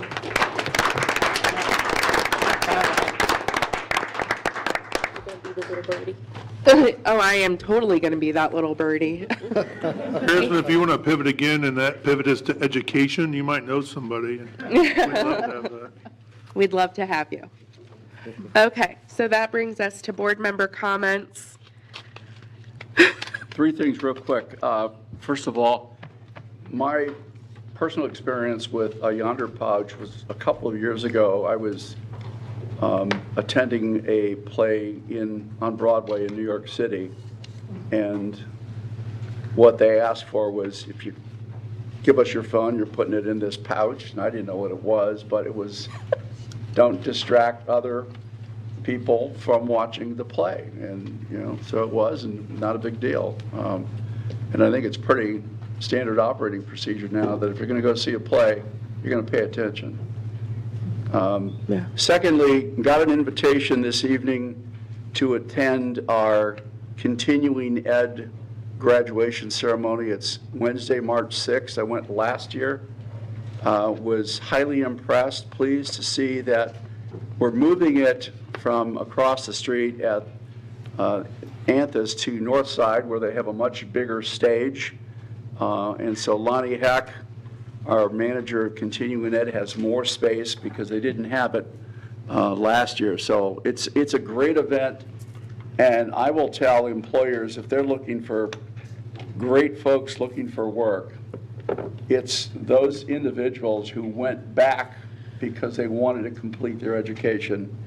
And I think if they're not working, they will make wonderful employees because of the effort they've demonstrated in getting that degree. My mom went to what was then called night school to get her diploma, and I think she finished first in her class. She graduated a day before I did in 1967. Wanted to recognize one of our employees who was inducted into the Wayne High School Hall of Fame, Virgil Tharp. And I did not know this about Virgil, but he was an all-conference athlete, football. He holds the school record for interceptions in a game, 4 interceptions, which is incredible. Tackles in a season, and in his career, 206 tackles. He played 3 years at Wayne, played college ball at Iowa and then Indiana State, and Virgil is still involved in our athletic programs. But what also impressed me was that he was an outstanding scholar. So, Virgil Tharp, we're pleased to have you still with Fort Wayne Community Schools. Steve, he was also inducted into his college Hall of Fame. Yeah. Nice. Thank you. Impressive. Not much, but I just wanted to express my condolences to Tom Henry and his family, and for the loss of his wife, Cindy. She was a big part of this city. She was, I think, one of Fort Wayne's biggest cheerleaders, and gone too young. But thanks to her and the Henry family for sharing her with the community, and she really did a lot for the community. So, good. I have no comments. I have no comments. No comment. I'll echo what you said, Julie. I get to know Cindy over during COVID. Like a lot of people impacted by COVID, her restaurant was greatly impacted, and I got to help her out, and I was proud to do that and developed a relationship with her over the last few years. And so I know, Steve, you were dear friends with the Henry family, and so my condolences to Tom and Cindy's family. Thank you for all the effort and work today. Thank you to the staff. I might jump your gun, but go out and visit our next 2 schools of success, or 3. We got 1 rescheduled because of the holidays. Some of us have been to a couple, and I think they're very beneficial. And you get to see Riley and some other people out there. And then lastly, happy birthday to my favorite Fort Wayne Community School employee, my wife, Mary. Thank you. Dr. Daniel? Along the lines of inductees, we had Friday night as well. Randy Hosford was inducted to Northside's Wall of Alumni. So that was a neat night as well. And again, to reiterate, I know we have some media here as well. So the key to the Yonder success is implementation with fidelity, and I think we've heard that charge, so let's make it so. So, thank you. I will also keep it short. Thank you to everyone who's still sitting in this room. As we all know, there is rain and ice and freezing things probably coming out of the sky. So when Darren left, he also sent a message back in to say that things are slippery. So please take your time going home. Please walk carefully. Pretend you're ice skating, all those things. Yeah, just thank you. This has been a really long meeting, and thank you to everyone that stayed, and thank you to the media who have been here for hours. Stay safe, stay warm, drive safely. I think that's it. Anybody would like to adjourn? Move adjourn. Second. Thank you. All those in favor? Aye. Aye. Any opposed? It's raining right now.